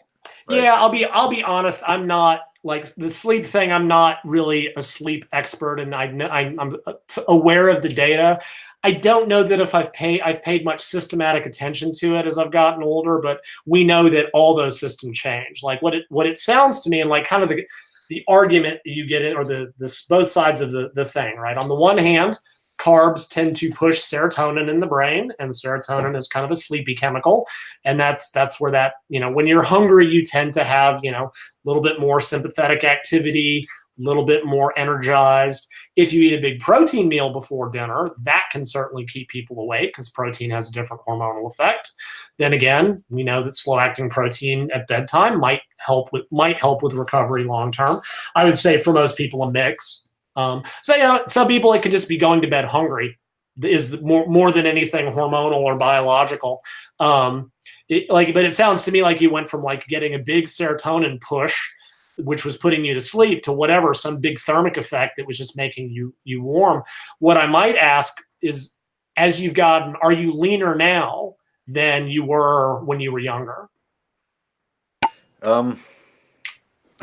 Can't really tell. Okay. About the same, I would say. Okay, just because, people, when you get leaner, insulin sensitivity is higher. Insulin from carbs drives nervous system output, and that's part of the thermic effect. So, like, I'm just wondering if there's kind of a switch over point. I may have more muscle at the moment. It could be, it could be that as well. We're now finding that, like, muscle is sending a lot of signals to the brain too, in terms of appetite control and a lot of other factors. So it could be, it could be a lot of things going on. And it's just, I'm not the sleep guy, so I can't really address that very well. Right. Good stuff. Do you have a question left, Daniel, or do you want to ask something more? I don't want. No, man, go ahead. Okay, good. By the way, Lai, do you have some time left? Because I see we're already 1 hour. Okay, yeah, I'm fine. I got no I'm really into that stuff, and I really want to ask in person after all these years. Yeah, absolutely. Thank you. So what I would like to ask you is, you're mentioning a leptin, that it goes down when you lose body fat. So let's say you come out of your body fat settling range after your diet, right? And then you increase your calories again, and you still maintain your weight after the diet. Does leptin still stay down? Can you get back to your old okay? So it's a really good question. This gets into like metabolic rate adaptation and when they measure these things. All right, so you start at 15% body fat. Let's say your leptin is 20. I'm just going to use arbitrary units just to make this easy. So you're dieting, like you start dieting and it drops on very quickly to 10. And then like this rapid drop when you start dieting, it's about a week and then it's over, right? So what you see is you diet and it drops like a rock, and then it'll go down much more gradually. Like that would be flat line as you lose body fat. And same thing, right? If you were to overeat, it goes up real quickly, and then it would go up much more slowly as you gain body fat, right? So we've got this short-term effect of about 3 or 4 days. Then we've got this long-term effect as you gain body fat. All right, so you're dieting. Start at 20, go on your diet, drops within a week to about 10. You diet for 4 weeks, you lose however many kilos of body fat. Let's say it's dropped from 10 down to 8. Like I said, I'm just making numbers up. Mm-hmm. That's where you're going to see the biggest metabolic rate adaptation in everything: resting metabolic rate, activity, NEAT, right? That is the lowest signal you're going to get. Now, let's say you move into maintenance. Start eating normally, you bring your calories to your new maintenance, right? And realize new maintenance will always be lower than old maintenance. That's what sucks. That's the reality, is to maintain body fat. Your lower body fat, you will always be eating less than you were before. Unless if you increase activity a lot, you can eat more proportionally, but whatever, you get the idea. So what you will see happen, so if they measure metabolic rate drop, right, the adaptation, it will be lowest when you're actively dieting, right? Leptin will be 8, right? So you bring your calories to maintenance, and over a span of 4, 5, 6, 7 days, it will come back up. However, it will never go back up to pre-diet levels. So you started at 20, you were 10 after a week, you were 8 at the end of your diet, you moved to maintenance, it might, and again, these numbers are totally made up. Maybe you go back to 14. So you're much higher than you were when you were actively dieting, but you're still lower than where you started. Now, what happens is then if they now measure the adaptation in metabolic rate and all that other stuff, it's shrunk. It's almost minuscule, right? It's really been overstated, especially resting metabolic rate. It's like 60 to 100 calories decrease in resting. Like, it is insignificant. The others are impacted too, but like when you measure at maintenance, you see a very, very, very different picture in terms of these metabolic adaptations than when someone is actively dieting. And that's because the system will normalize to a limited degree, right? You will always be lower than you were in terms of leptin and all the other hormones and everything else, but you will not be nearly as low as you were when you were dieting, right? So people get really frustrated. They read all these articles and they frustrate me to no end. This metabolic rate adaptation has become, it is impossible to lose weight and keep it off. And that's provably wrong. Mm-hmm. Yeah, a large percentage don't for a number of reasons, but when you program people with that failure from day one, they've already failed. They already, like, it is such a horrible message. And I'm not saying I can guarantee everyone loses fat, but the idea that no one can keep it off long term, that's provably wrong. And I don't like that message. Mm-hmm. And what part of that has come out of this idea, it's like, oh man, when you look at the end of the diet, man, everything's just crushed energy expenditure. Right. But when you go back to maintenance, and also it's like, oh my God, I'm only eating 1,800 calories a day or 1,500 calories a day. This is awful. Right. But if you were losing, still half a pound a week to come back to maintenance, you get to raise your calories by 300 a day. And if you increase your activity or neat with that, you can eat even more and still maintain. Yeah. And that's actually where exercise turns out to have its biggest benefit. It doesn't tend to benefit total weight loss very much, unless you can do a ton of it. Where it's really shown its benefit is long-term weight maintenance. And there's a number of reasons, but one of them is it allows you to eat more total food, which is, and it is total volume of food. It kind of goes to Dan's question about eating that big meal, right? Small meals don't make you feel full. They don't fill your stomach. They're very dissatisfying. I saw somewhere, I think anything below like a 400 calorie meal gives you like no physical sense of fullness, mm-hmm. which is why if you're a small woman eating 250 calories, you will never feel full. At least eat, 400 calories, whatever your calorie limit is, eating less bigger meals. The same thing. If you increase activity and you can eat a higher volume of food, that will have a physical sense of fullness. It's more satisfying, etc. That's where exercise really plays its big role. So yes, leptin will go down. Go down worse as you lose body fat. But if you maintain body fat, calories at maintenance, it will come up to some degree, mm-hmm. but never back to pre-diet mm-hmm. maintenance. And how does it work if you basically come from the upper scale of your body fat setting range to go to the lower scale with leptin? Does it still go down, or what is your opinion? Do we know that? I'm not exactly sure what you're asking. Basically, what I was asking before is we basically each have a body fat settling range. Oh, right. Yeah, this gets into like the set point and settling point, which they've been arguing about this for about 30 years. So the idea of a set point, okay, let me start with the other one. The idea of a settling point is that your body fat or body weight will settle based on your environment, what you're eating, and your activity, right? And that's pretty well established, right? If your activity is this and your diet is this, you will reach point and you will settle at that body fat and body weight. The set point idea suggests that there is a biological driver that is hormonal, that is genetic, that says, I want to stay at a particular body weight and body fat percentage, right? And that if I go below that, the body adapts because leptin and all these other things. And depending on, if you look at the data, and I've read like 9, 10, 12 review papers that are arguing both sides of this, and they're arguing across one another because both are a factor. And there's a guy named J.R. Speakman who's written a lot of research, has written some good papers on this. Sorry, Speakman, or how do you write it? Speakman, S-P-E-A-K-M-A-N. Okay, thank you. And he has proposed a dual model that basically, and because the people who dismiss set point, right? Because basically what set point is saying is that, if you lose weight and body fat, your body will adapt in attempts to get you back to where you were by lowering energy expenditure and also increasing appetite. That is really the other thing that people tend to forget. Hunger goes up enormously on a diet.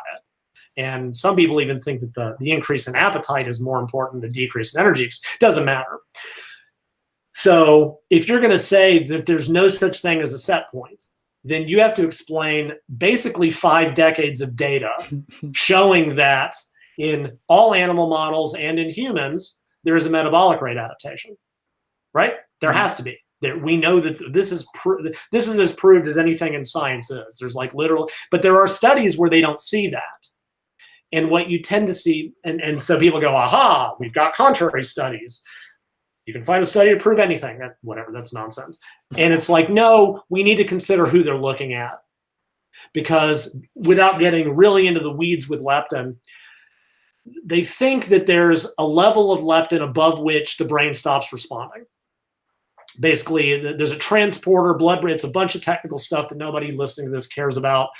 Email me if you really want to know, but it's just not that relevant. What it is that beyond a certain point, leptin doesn't send any further signal, right? You can, whatever analogy you want to come up with, right? You can only pump gas into an engine so quickly, no matter how much is there, whatever it is.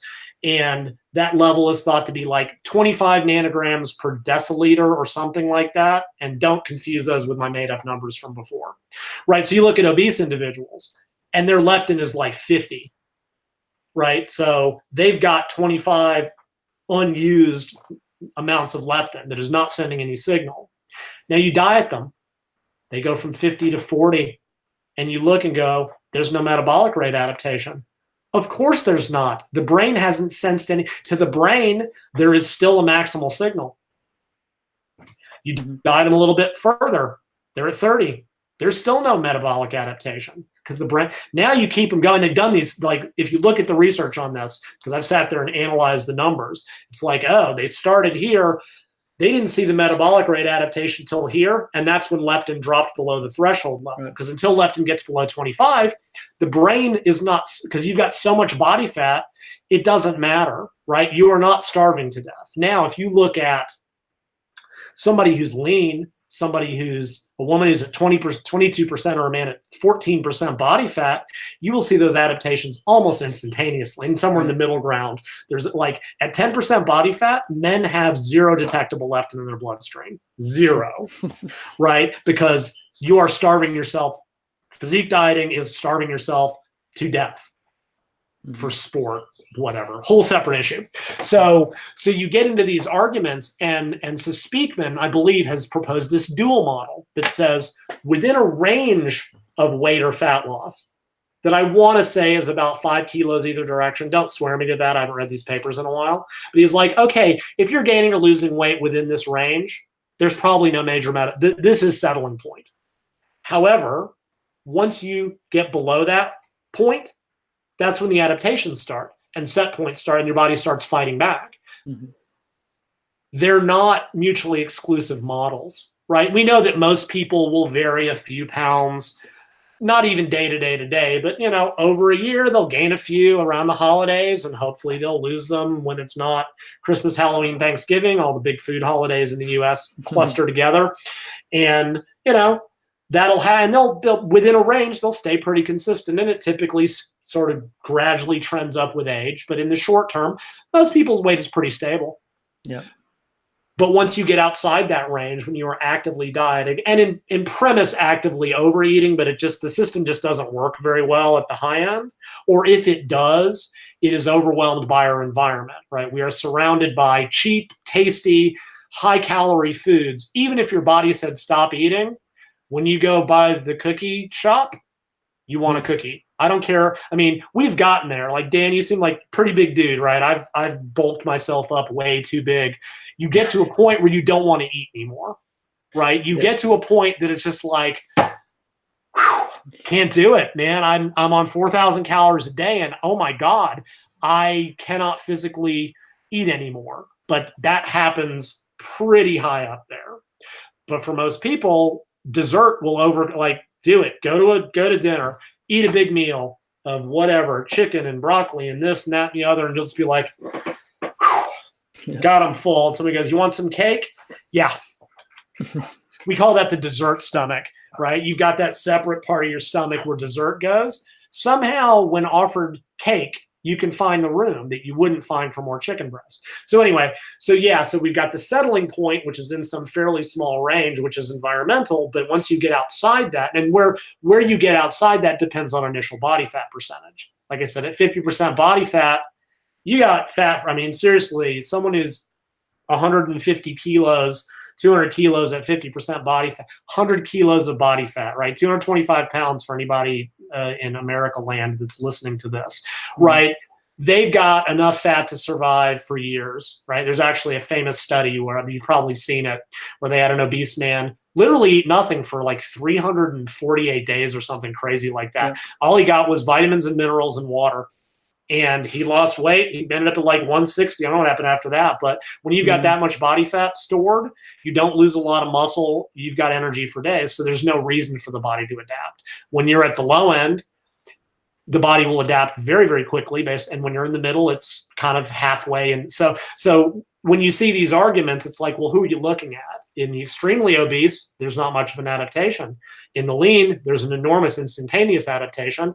In the middle ground, it's a little bit slower and you may not see it immediately. So they're both valid. And like I said, I never saw them as being mutually exclusive. They can both play a role. Mm-hmm. Mm-hmm. Dan, you wanted to say something? Not to this. Okay. Okay. That's a You pretty. you had a question? No, I just wanted to mention something because when we were talking about the body fat selling range, something that popped into my mind anecdotally is right now I would say I'm staying around 15% body fat because I did a DEXA scan a couple of months ago. I mean, DEXA is not super accurate, but it's something pretty accurate you can get. Yes. So a couple of years ago when I was younger, I always wanted to have like my shredded six pack and everything. And I guess I was staying at around 10% or 12% all year. And I thought that this was my basically like settling range. But when I look back, how my food focus was and how I felt just walking around and how for example, some little thing I realized is when I go out with friends and they want to do a certain activity, let's say they go swimming and they want to play with a ball or something, back in the days, I was always like a little bit reluctant, how you call it in English. I was like, I don't want to right now. I don't feel like it. And right now, I totally want to do that. So looking back, this was like my body was basically adapted to not lose more fat. So it's pretty interesting looking back. Right. And that kind of, question that comes up, right? Because we know, like I said, I was fairly chubby as a kid. I would guess based on old pictures, low 20% body fat. And for years when I was training a lot, I was an endurance athlete for a lot of years. So training way too many hours a week, and I could stay, 12% was pretty reasonable. But if I tried to get that last little bit, it was a fight. But that was environmental, right? I was a food psycho and I was training 20 hours a week. And when you're doing, long duration endurance training, you burn an absolute pile of calories. But a question that comes up is, okay, something else to mention about these adaptations. They never go away completely unless you get fat again. This is one of the more depressing points. Because they've done research. Like the set point never, whatever it is, wherever it is in the brain, never fully adapts. It will always, again, the difference is small. It's only 4 or 5% on resting metabolic. It's not that big. And obviously, as active individuals, we can overcome that with exercise and NEAT consciously, but it doesn't change that they've measured over months. One study they looked at like 7 years later, and it was post-dieted individuals who had maintained their body weight. There was still a small residual adaptation. Okay, so it never goes away. Again, it's a little overstated how big it is, and this whole nobody loses weight, right? Yes, there will always be a little bit of a challenge. People you talk to have lost a lot of weight. They're like, I'm a little hungry all the time. It is what it is. And your choices are to maintain what you're doing or regain the body fat. Like that's just kind of the reality of it. There's an individual, Darko Botic, Botic, Darko. He's got a really good podcast. He's lost like 50% of his body weight. I'll send you his email. Yeah. And he's got a perspective on this that a lot of people don't. There's also, God, I forget her name right now, but there's a female podcaster and trainer who's also lost that. And I think her podcast is called Maintain the Weight, but I'll look it up. Mm-hmm. And it gives them a very different perspective because they went through all the fad dieting, until they found out what worked for them. But it gives them a perspective on long-term maintenance that a lot of us don't have because it will be a struggle. For the and the woman, I'm so annoyed I can't remember her name, but she's got a great quote that I stole from her called "Don't be a statistic," right? Because the fact that 60% or whatever of people regain the weight doesn't say anything about the individual, right? So I think that's a great quote. It's hers. I told her I was going to steal it when I did the podcast with her, and I will find her name and send it to you. But in any case, the adaptation never goes away completely. However, we know that, and that's the argument. The body will fight back forever. Yeah, but it'll only fight back a little. Mm-hmm. It's the issue. I mean, hunger, like I said, is the bigger driver. Mm-hmm. But then you look at research that shows that as people stay at their lowered body weight, it gets easier to maintain. And this seems to be a real contradiction in terms.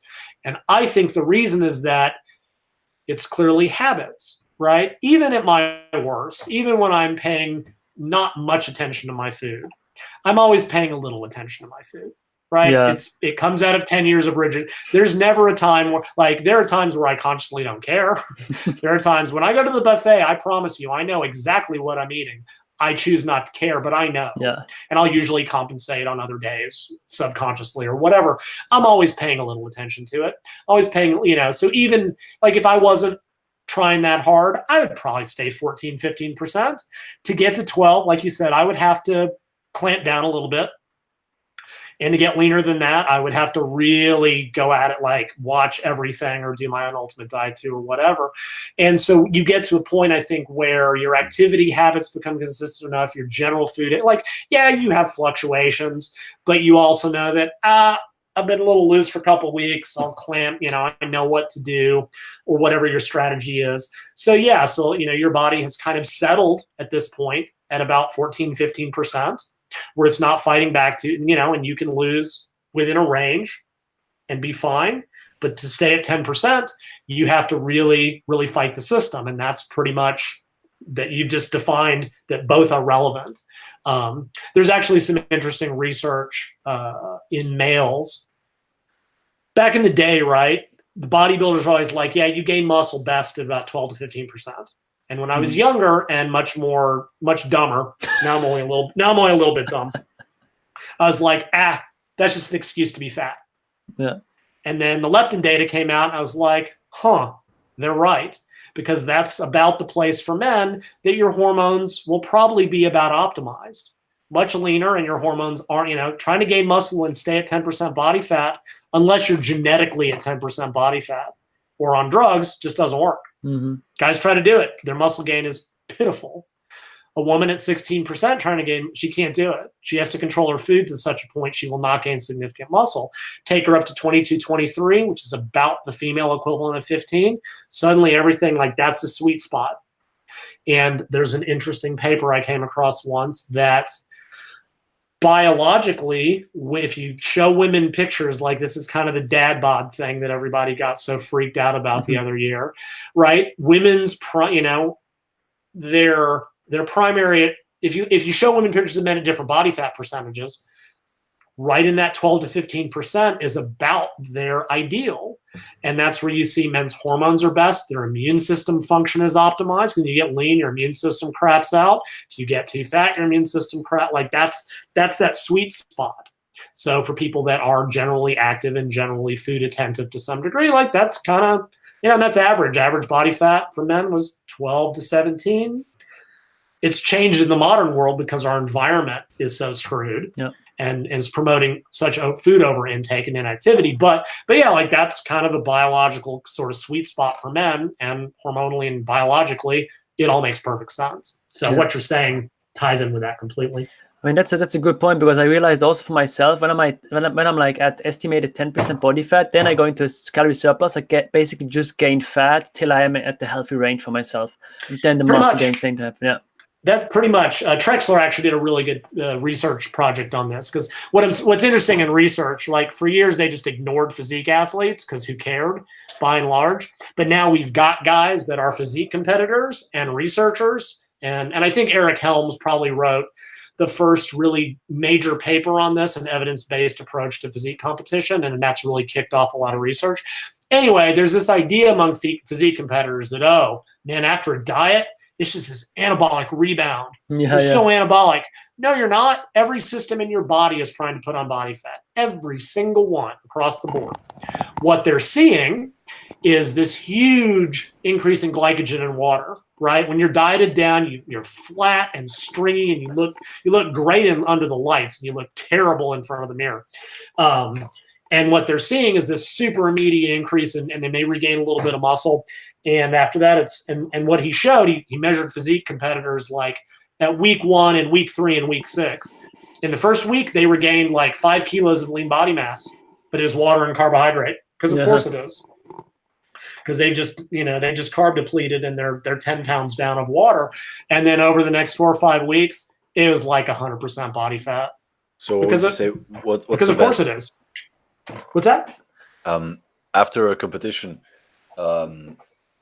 couple of years ago, people started to come up with the reverse dieting Yeah. thing, and now they're saying, "Oh, reverse dieting is actually not as good." So Yeah. That's what I've been what's your saying all along. That's what I've been saying all along. The So- idea is that by slowly bringing up calories, you don't get fat again. The thing is, you have to get fat again. If a male cannot maintain 5% body fat and function as a human being, a female cannot maintain 12% body fat generally and function as a human being for long times. So this idea that, oh, you'll slow your body fat gain by bringing in calories slowly, you're still got to get back up to where you were, right? Whether you do it in 10 weeks or 30 weeks or whatever, whatever the schema was, doesn't really matter. There's also the simple fact that until you are at maintenance calories, until you regain body fat, your hormonal system will not normalize. Mm-hmm. Period. So what they were really doing by going, okay, you've been in this big deficit, got a 500 calorie deficit, let's just cut it to 200 calories. You're still dieting. You cannot get any recovery while you're still dieting. So from flexible dieting, and that was 2004, I said at the longest anybody should take to get to maintenance is 2 weeks. And the only reason I would even recommend that, some people lose total food control if they bring food intake up too quickly. It's been the only advantage I've seen really that's been suggested that I might agree with. Some people just go off the rails. But again, so what? You have to get fat again. You're at 5% as a male. You can't gain muscle till you get back to 12 to 15%. Yeah. Why would you delay that period? Why would you delay that? You've already been dieting for 6 months. Why would you delay your recovery by 2 more months? By bringing I've been saying that from the beginning because the whole idea was daft. And there was also the idea that, oh, you can build metabolic capacity this way.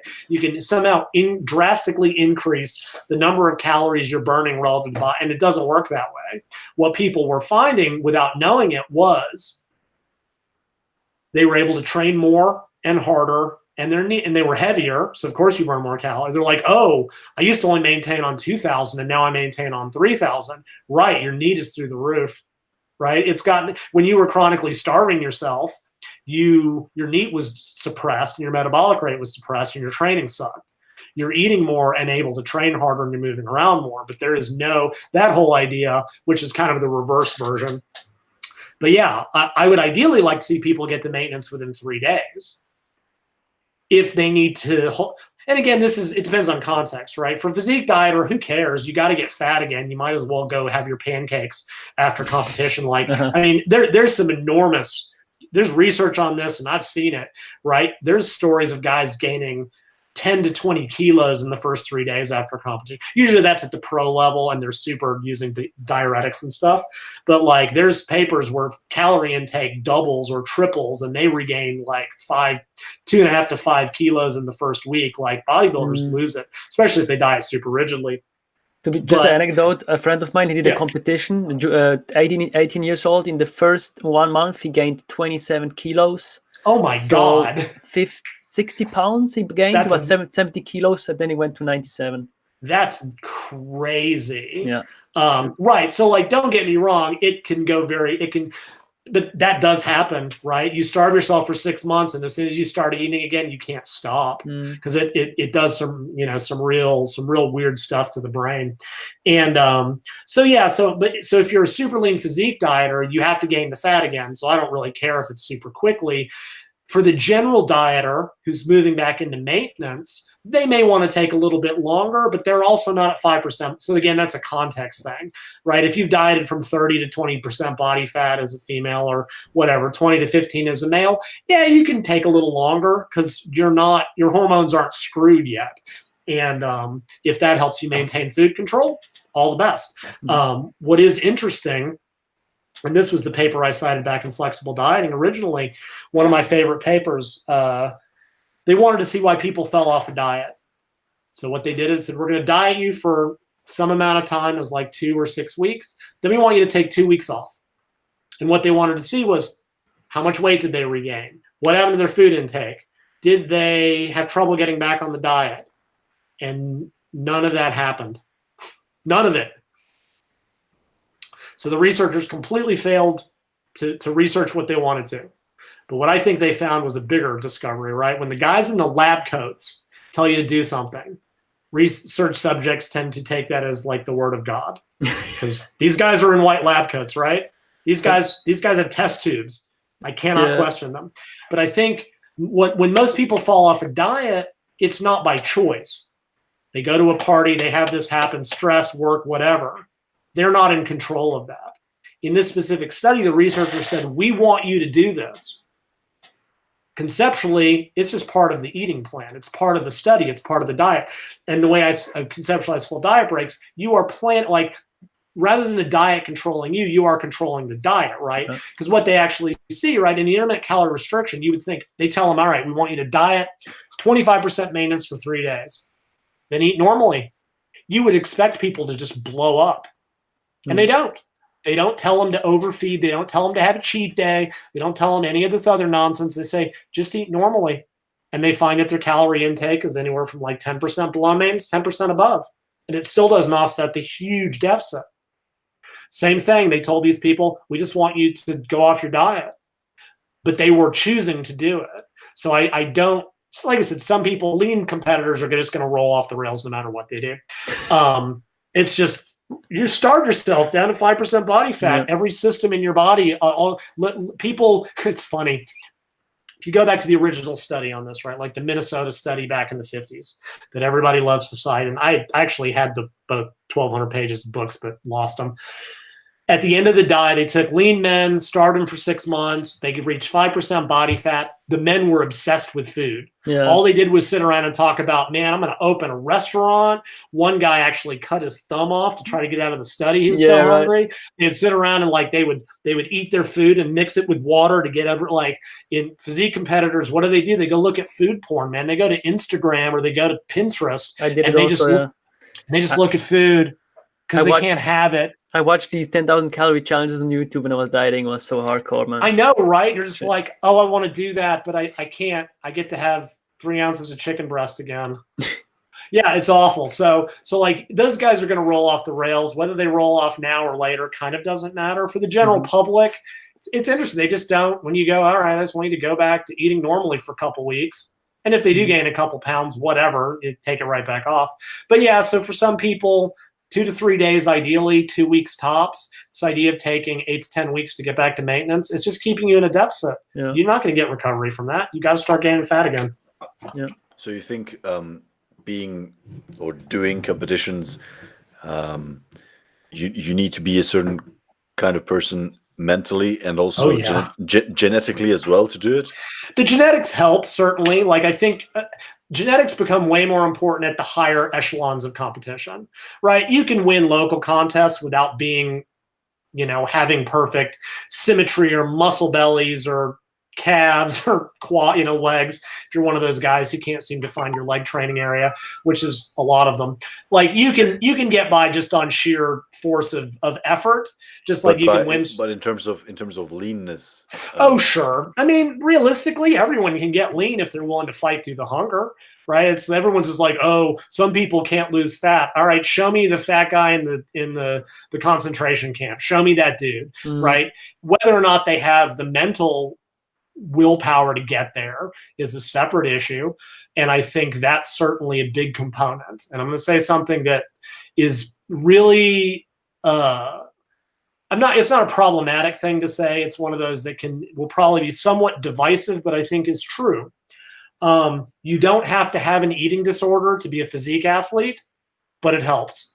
And I know that sounds really horrible, and I really don't want anyone listening to this to think that I am trying to dismiss or minimize the horror of eating disorders, right? These are fatal, horrible diseases that women are more prone to, but realistically, if you're not a little crazy, if you don't have a little bit of body dysmorphia, a little bit of that going on, you're not going to reach stage leanness because you're not going to have the food control. Right? Eric Helms has put it a little bit differently, which is that if you don't have an eating disorder going into your physique contest, you're going to have one coming out. And it's not universally true, but I think there is a truth to it for a number of reasons. Actually, one of my previous trainees years ago, she came from an eating disorder background. She got into weight training, thankfully, which at least she was training and eating protein and like not starving herself. She did a physique contest. She was great at it because she loved being hungry, right? If you go look at the terror that is like the pro anorexia forums and pages and stuff, the pro ana stuff, which is really horrifying, they'll talk about it. Embrace the hunger. The hunger tells you it's working. And one of the really insidious things about physique competition is that it becomes a community reinforced eating disorder. Yep. The harder you diet, the leaner you get, the more praise you get. This is the type of thing of, oh my God, you look so skinny, you look fantastic. That's the general public equivalent of that. Well, if being skinny is good, being skinnier must be better, right? The old saying, at least in the US, you can never be too rich or too thin. And but it becomes an extremely insidious thing because the harder you diet, the more you starve yourself, the more praise you get from the community, and it can become very, and you do. Orthorexia is rampant, which is sort of a different sort of eating disorder. Even there, you see what approximates bulimia, right? They starve for 6 days a week, and then they have their cheat day where they just binge, and then they got to be that much stricter. I mean, even intermittent fasting can become that for many people. I tell people, if you come from an eating disordered background, do not do intermittent fasting. Do not use refeeds. Do not use My Ultimate Diet 2, because you will turn it into a binge purge. You will turn it into, it will put you right back where you were. That is not a good approach for you. So physique competition, and also when you come out of it, right? You've been super lean. I've been sub 10%. It completely screws your perspective for what lean is. Oh, yes. At 15% body fat, which is normal, right? Which is very lean by the average. You still got a little bit of an ab box. Even at 12%, you go, I'm fat. Yeah. It will forever change your perspective on that. And I think that's why a lot of physique competitors refuse. They're like, I want to stay 8% year round as a dude. I want to stay 15% year round. They love the cuts. They love the abs. They love the veins. And it is sustainable, but it's not healthy, I don't think. Certainly, if you're at maintenance calories, you're better off than you were, but there's still typically, some can do it, most can't. But yeah, because on the one hand, I agree, doing a physique competition will teach you many, many, many things about yourself. It will see, going the distance takes a lot of hard work. It takes willpower that most don't have, but you have to consider the consequences of what happens after. And I think there's some talking about it now. But for a while, because everybody looks at those competitors, oh my God, that's what you see in the photo shoots. They look amazing. You know how long they look like that every year? One day, if you saw them in the off season, you wouldn't recognize most of them. Some stay super lean, but it gives this idea that you can do that year round. And they're doing it for photo shoots. They're using dehydration and lighting and tanning, and they get lean, but nobody maintains that kind of competition because you can't. And coming out of it, many people end up, they cannot ever get their food back under control. You hear it. I think more so women than men, but it can happen in men.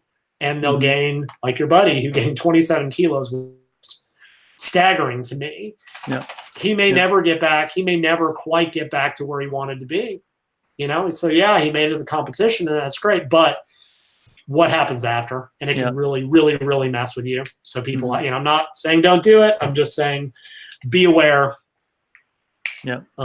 So.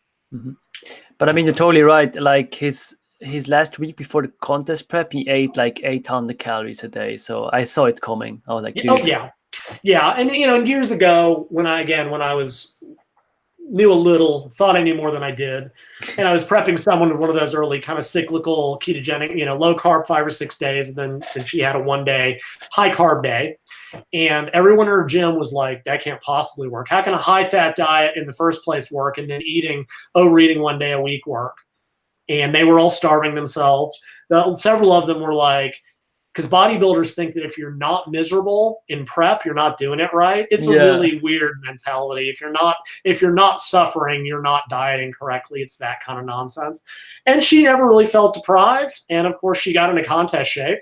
And at which point, everyone in her gym was like, tell me about your diet again.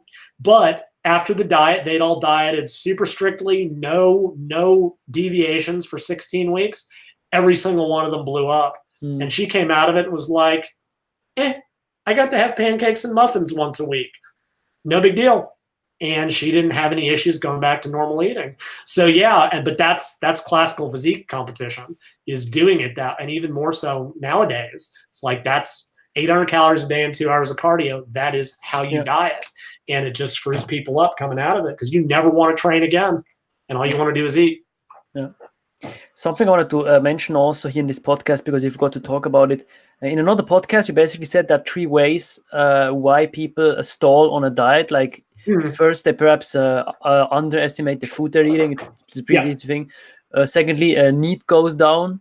But then third thing is water retention. And the third thing actually happened to me. I remember my weight was stalling for like 3 weeks straight. And on the 21st day, I dropped like 3 pounds. And in my head, I was like, dude, I need to decrease the calories. But I knew your podcast, of course. I was like, no, Lyle said in the podcast, I just need to do the same, don't do more. And it worked out in the end. Yeah, so there are a few reasons that stalls occur. One is underreporting, right? People are just terrible at knowing how many calories they're actually eating. And it cuts across everyone. It's not just overweight people, and they're not lying. I hate that overweight people no, people have no clue how many calories are in things anymore.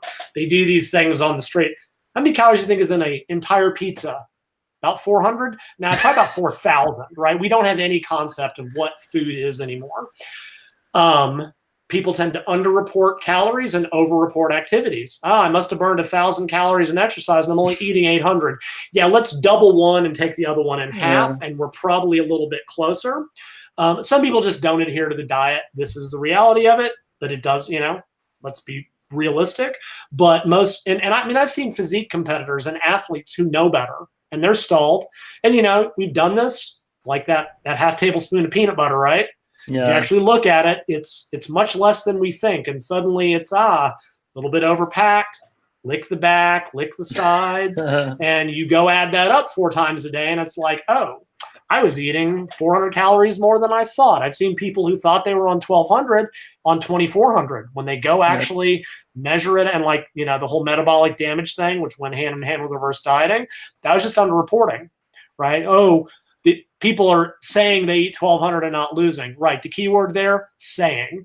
They're not eating 1,200 because that's not how this works, right? They are eating double that and either lying, they're misrepresenting it or they're just lying. And what's funny, actually, active people lie more than overweight people. Active people don't report the donut and the cookies and the stuff because they want to seem healthier on surveys. If anybody lies, it's the active folks among us. Even dietitians are terrible at this. Like, nobody, if you're not measuring and tracking at some point, you probably, don't know. And this is one thing that, bodybuilders and physique people, like, what do?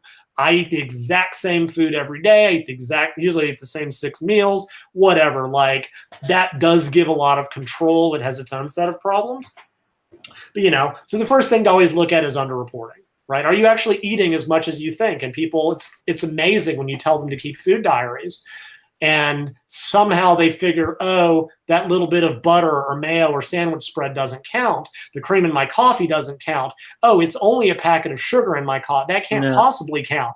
The logical jumps I've seen people move through. Years ago, there's a woman on a used neck rib. This is amazing. One of my favorite stories. She's like, I'm eating 800 calories a day. I'm not losing. We're like, no, you're not. What are you really eating? She's like, no, I swear. What are you really eating? And what she finally admitted to was that at 3 a.m. every day, every night, she would eat an entire loaf of bread with butter. But here's the logic. She decided that since it was the middle of the night, it didn't count for the previous day. But since it was also the middle of the night, it didn't count for the next day. So the message here is if you eat enough at 3 a.m., the calories don't count because they don't count for either day. Oh, shit. It was phenomenal. Like, that's just, but that is the kind of stuff. And sometimes they just don't know. They don't realize. I mean, look at over here, man. People are like, I got a coffee at Starbucks. It's coffee. No. That is not coffee. That is dessert, right? That is a 600 calorie cup of sugar. Like, so underreporting is a big one. Always the first check. Now, if you're reporting correctly, the next thing well, there's one of two things. There is the water retention issue, which tends to be related to cortisol, overtraining. There's a lot going on, right? And this is known. Like, I remember when I got into one of the big arguments about metabolic damage, he was like, well, it's just a theory. So is Lyle's cortisol thing. Actually, no. Actually, we have about 80 years of data showing that this occurs, right? Back in the Minnesota study, at one point, the men stopped losing weight. They were measuring weight weekly. They were giving them their food. They had no options. Although at one point, guys were eating like 20 packs of gum a day. Yeah. Which actually adds up. And what they found was that their weight was not dropping the way it should. And they all showed severe water retention in the ankles. It's starvation-related edema. Now, they didn't know why at the time, but cortisol cross-reacts with the receptor involved in water balance, and it goes up if you're training every day and you're stressed case and you're dieting hard. Cortisol goes up and can cause water retention. And it's frustrating. And women have it. They've got the menstrual cycle to deal with, which adds to this, right? Their weekly weights go up under the best of conditions, or can change. So what you see is like, all right, because like, okay, you look, I'm measuring, I'm in a deficit. I'm doing my activity. WTF? Why am I not losing as predicted? And frequently you'll see some things. Body fat gets a little squishy. It's different. It's like a weird little texture. Sometimes you can just tell, right? There's just something that you can look puffy or whatever it is. As much as I don't really care for bioelectrical impedance, body fat things, the scales and the handheld things, anecdotally, I've heard people go, yeah, because it's measuring body water. And suddenly their body fat percentage will skew one direction. And it'll happen like right before their weight drops. Like they can measure that water balance is thrown off. And that's what you see, right? Suddenly, overnight, usually in response to, because what do people do? They're dieting and dieting and dieting and dieting and nothing's happening. They go, you know what? Screw this. They take a day off from training and they eat some more calories and they wake up and they're 2 kilos lighter. And then they go right back to starving themselves and don't ever learn a damn lesson about it. But what's happening is when you take a day off from exercise, when you raise your calories to maintenance, cortisol goes back down. And frequently after a higher calorie day or a higher carb day, I mean, that can make you hold water, but as often as not, you wake up and you get, the whoosh effect, where you suddenly wake up 2 kilos lighter. And just like you can't gain 2 kilos of fat overnight, you didn't suddenly mobilize, 14,000 calories of fat energy overnight. Basically, the fat loss had occurred. The water was just masking it. So that's one pot. And basically, in my experience, I think yours, 3 weeks tops on that. If you're truly like dieting properly, doing and everything's normal, and if after 3 weeks you haven't had that occur, again, women, it's a little more complicated because of the menstrual cycle, but that's not it, right? And I've had people try, we've done different things. Some people do, it's called a dry refeed or a dry carb load, which means eating a bunch of carbs with no fluid, and it sucks. It is miserable. You're thirsty. It's horrible, but frequently that can cause some water shifts, a little bit of alcohol. A recommendation I've given for like 10 years when people are experiencing this is to get drunk and get laid. It's funny how that frequently tends to cause this to occur because it gets you to chill out. Some people are just head cases, right? You can see them. They'll be on Facebook or on forums, and it's all caps all the time. Why am I not losing weight? And you're like, okay, take a breath. You're like, you need to just take a. And there's research that people who are have rigid eating attitudes, they start with cortisol 10% higher. So you get this women, what do women frequently do? And some men, they start with this rigid eating. I must stick to my diet. I must jump into 2 hours of cardio a day. I must be perfect. And it's just the perfect storm for cortisol. And when nothing happens, what do? Cut calories and raise cardio even more. And it just becomes this, and they can burn themselves out and cause some real problems. But if at 3 weeks nothing's happened, that's not the issue.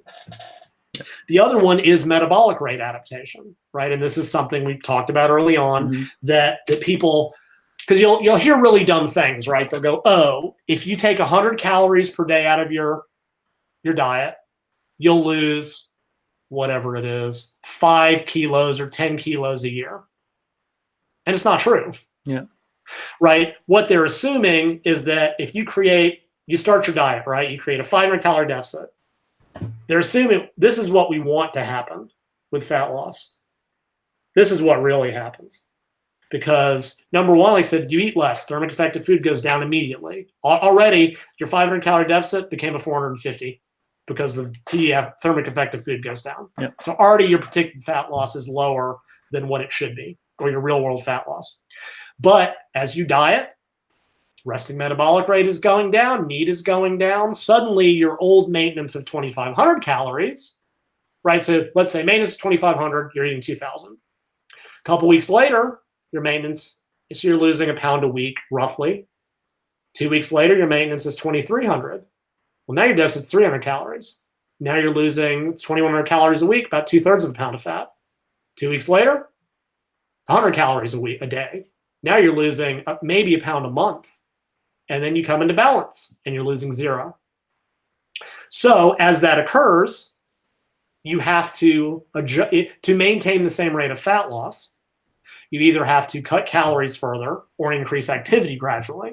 And how often you do that and by how much depends. I wrote an article a while back that it's published in a newsletter that I'm not going to mention who publishes it for reasons from last year that I'm sure you're aware of that I don't want to get into. It's kind of a drama in the fitness industry. But I looked at the different data and I was like, okay, if you look at the drop in metabolic rate, it's very different for different body fat percentages, right? For someone who's starting at 40% body fat, it's maybe 25 or 50 calories a week, right? They may need to adjust monthly or every 6 weeks. They're going to lose fat pretty consistently. In the middle range, it was like 50 to 75 calories a week. But when you get lean, it can be 100 to 150 calories every week or every 2 weeks. And if you start looking at, what the physique competitors or they're the best dieters in the world. Make no mistake. There are lessons to be learned from physique dieters, both good and bad. And what the good ones found was, okay, every couple of weeks, I need to take another 100 calories out of my diet, or I need to increase my cardio by 10 minutes, however many times a week I'm doing it. And they were simply adjusting over time to that metabolic rate adaptation. So what you see with that is that first fat loss slows, right? You're supposed to be getting that lovely, perfect pound a week, and suddenly it's 2/3 a pound and 1/3 of a pound and then 0 of a pound and 0 of a kilo. And it's just not what you'd predict. And it's because your body is adapting. And you have to either realize that you're now going to just plateau and maintain, or you have to adjust your diet to continue further. And how rapidly you do that depends on your goal. If you've got to get from here to here in 16 weeks, you're probably going to have to make adjustments weekly or at least every 2 weeks. Yeah. If you're just dieting in stages, and there's certainly some benefit to that. I forget, there's somebody out there and I forget his name. He's like, diet down and maintain that for a couple of months, which I don't disagree with, right? Give the system a chance to normalize, give your activity habits, all that, and then diet. Like for the general public, I think that's a better approach. Diet for 12 weeks and stabilize for a couple months. It's not a race. Now you're there and you know what maintenance is, and then diet back down. But so you can, if you don't adjust things, you're just going to diet and plateau, and then you make an adjustment, you're going to diet down and plateau. And if you want to keep it going linearly, you're going to have to adjust it semi-consistently, and that will depend on how lean you are. So that's really the other one. And so it's not all in neat. Some of it, again, resting metabolic rate goes down because you're smaller in hormones. Thermic effective activity, you're smaller and you're burning less calories per unit body weight because of efficiency. And NEAT tends to go down, right? People have to really work consciously to maintain that. That's where things like step counters, getting feedback from some of this technology, it can be really, really, really valuable.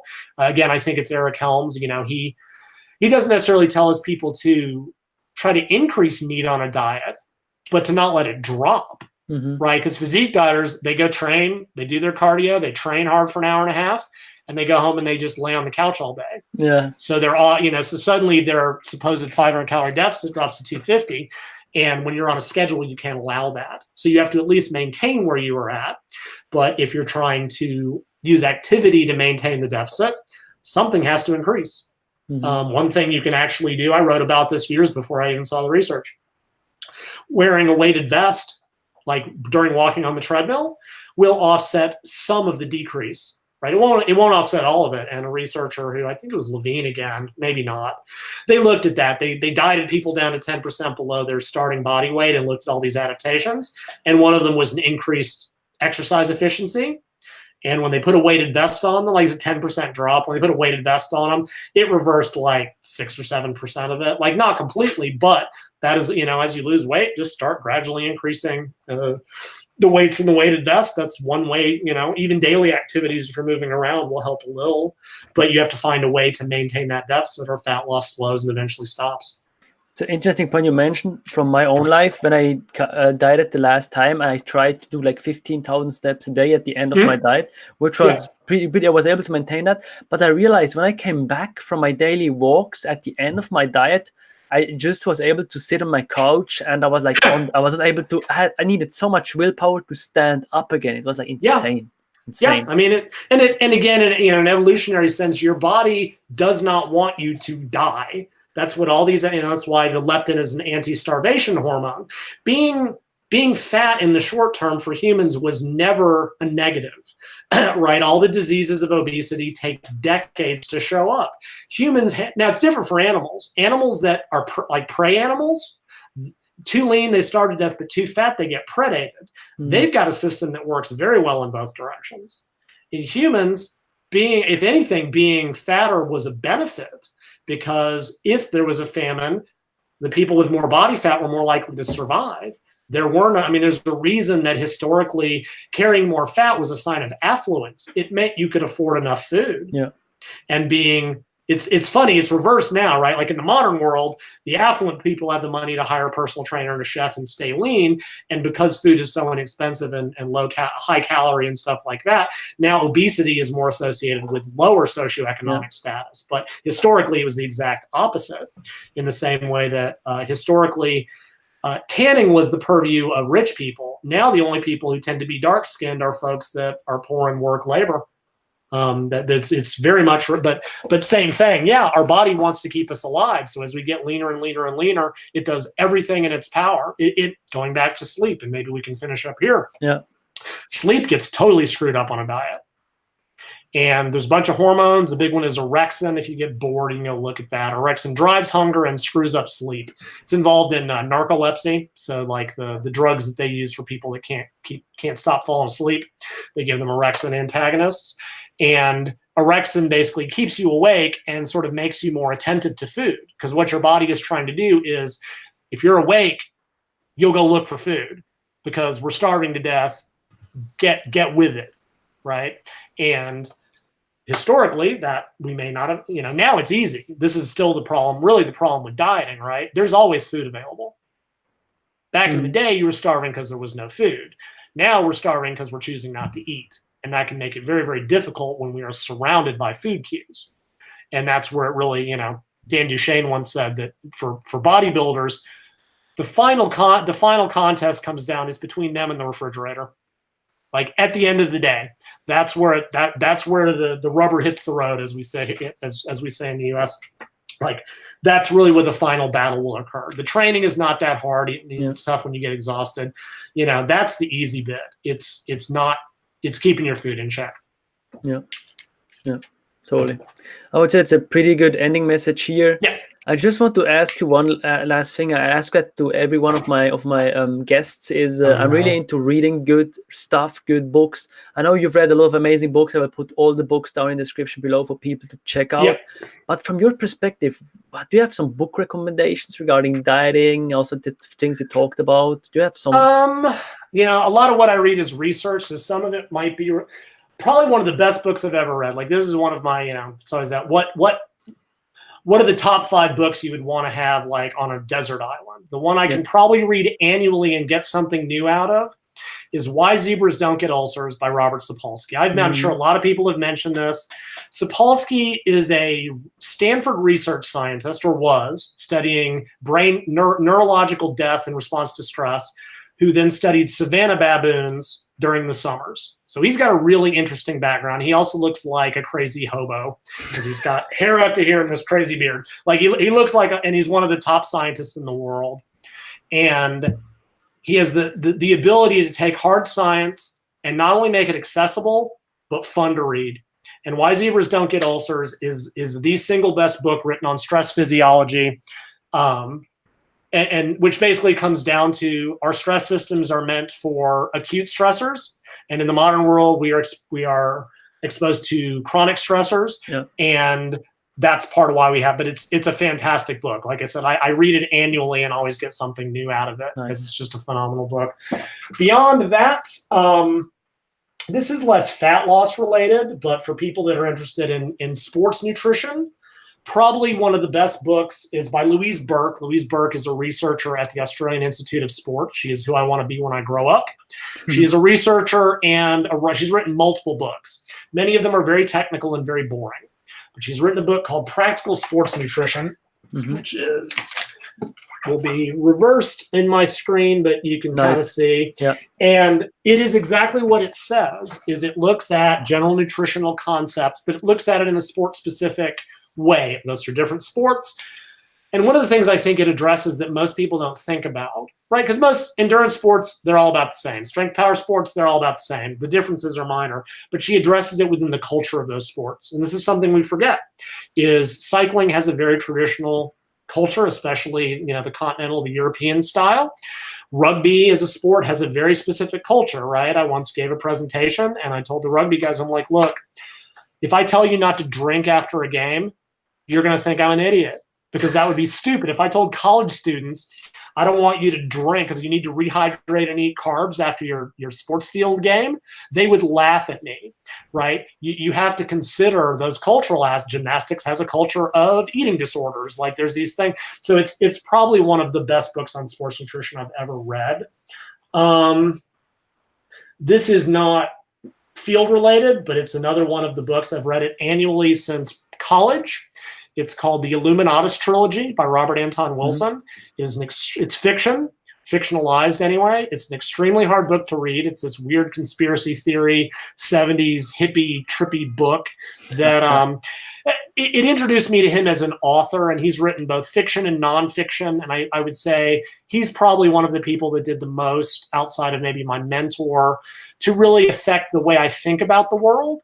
Because his basic thing was, that once you become dogmatic about something, once you stop thinking, once you accept that you have the singular model that is true, you're done, because you've now stopped thinking or accepting other data, and that there are multiple models and multiple contexts. And he really got me thinking.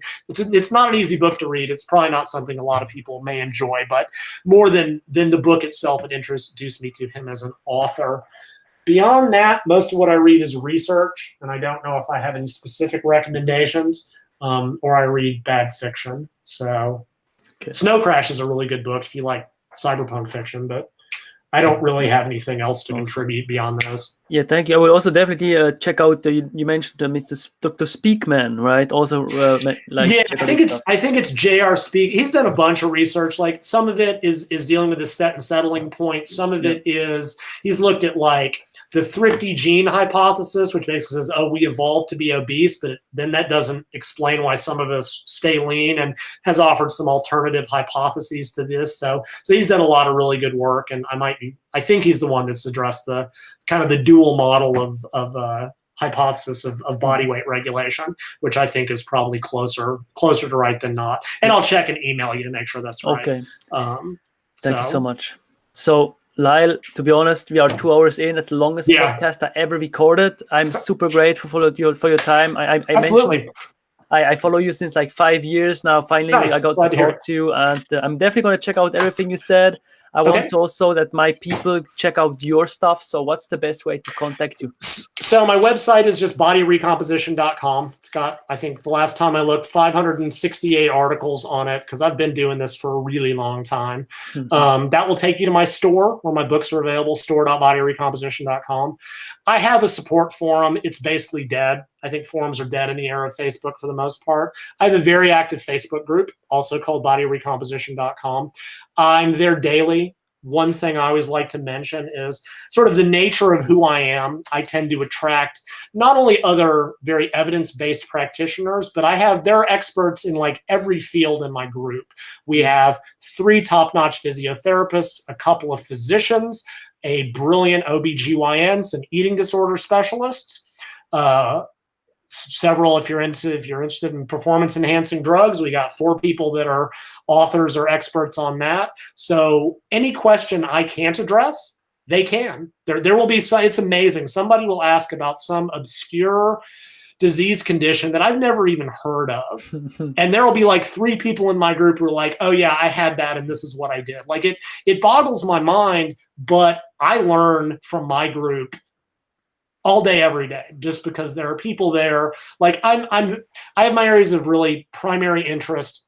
I'm a generalist. I know enough about rehab to be dangerous. I know enough about anabolics to be dangerous, but those are not my areas of expertise. So I rely on them to do the heavy lifting for questions that I'm not able to answer. I learn from them all the time. So yeah, it's a very active group with a lot of really smart people. Good stuff. Good stuff. So Lyle, again, I cannot thank you enough. Thank you so much. If me and Daniel can support you in any way, just shoot me a message. Let me know. Absolutely. And because I know because I know everything that comes from you is basically like top notch. So if I can support you, just let me know, and we're totally gonna do that. I appreciate it. It was great talking to you guys. Awesome. Thanks for the time. Thanks for the time. Thank you. All right, awesome. bye-bye. See ya. Cheers. So me and Daniel, I'm just gonna let's wrap up the podcast really quick. So to be honest, man, my mind is blown. I thought we will do just 1 hour, but we did 2. So yeah, it was pretty long, but pretty insightful. Yeah. Do you want to add something here at the end of the podcast? I made a couple notes. Probably gonna check out the book about stress physiology. I have it even in my bookshelf. I wanted to pull it out, but it's back there. I didn't want to stand up to get it. So. Did you read it? I just read the beginning. Beginning, yeah. But now I've heard. Now after hearing from him, I really want to read it next. Yeah. What is the main point or the main premise you wrote down? The main premise is what you mean from the podcast or from the book? Let's do both. From the podcast, I didn't take a lot of notes. I just took notes about the people I want to check out after that podcast. This Darko Boric guy, the guy that lost half of his body weight. I don't know about Eric Trexler, so I want to check out his stuff. GR Speakman, of course. But the book, Why Zebras Don't Get Ulcers, the things I read are basically pretty basic. Like we are evolved, as he said, for acute stressors, but not for chronic stressors. Like chronic stressors is what basically creates chronic disease. So it's about that, I guess, more or less. Also, Elliot Hulse mentioned it. I guess I bought it back in the days because of Elliot Hulse. I bought it in 2015 or something. Yeah. So for everyone still listening, also let me know if you want to see Daniel back on the podcast, because I was like, in the beginning, we had a pretty good conversation as soon as Lyle joined. So perhaps you can also record a conversation with us too. Yeah, so just let us know in the comments. So it would be cool also to have a conversation with Daniel one-on-one, because I realize now we are pretty tired after like over 2 hours of talking English. So I guess it's good if we wrap it up here. Yeah, and here it's like 10 p.m. So yeah, dude, good time to end. Good awesome, podcast. Man. So thank you, bro, for being here. I guess I will see you again. Thank you for everyone listening and watching. Let me know in the comments below who you want to see next. Thanks for liking and thanks for subscribing anyway. So yeah, have a good day, and I will see you next time. Cheers.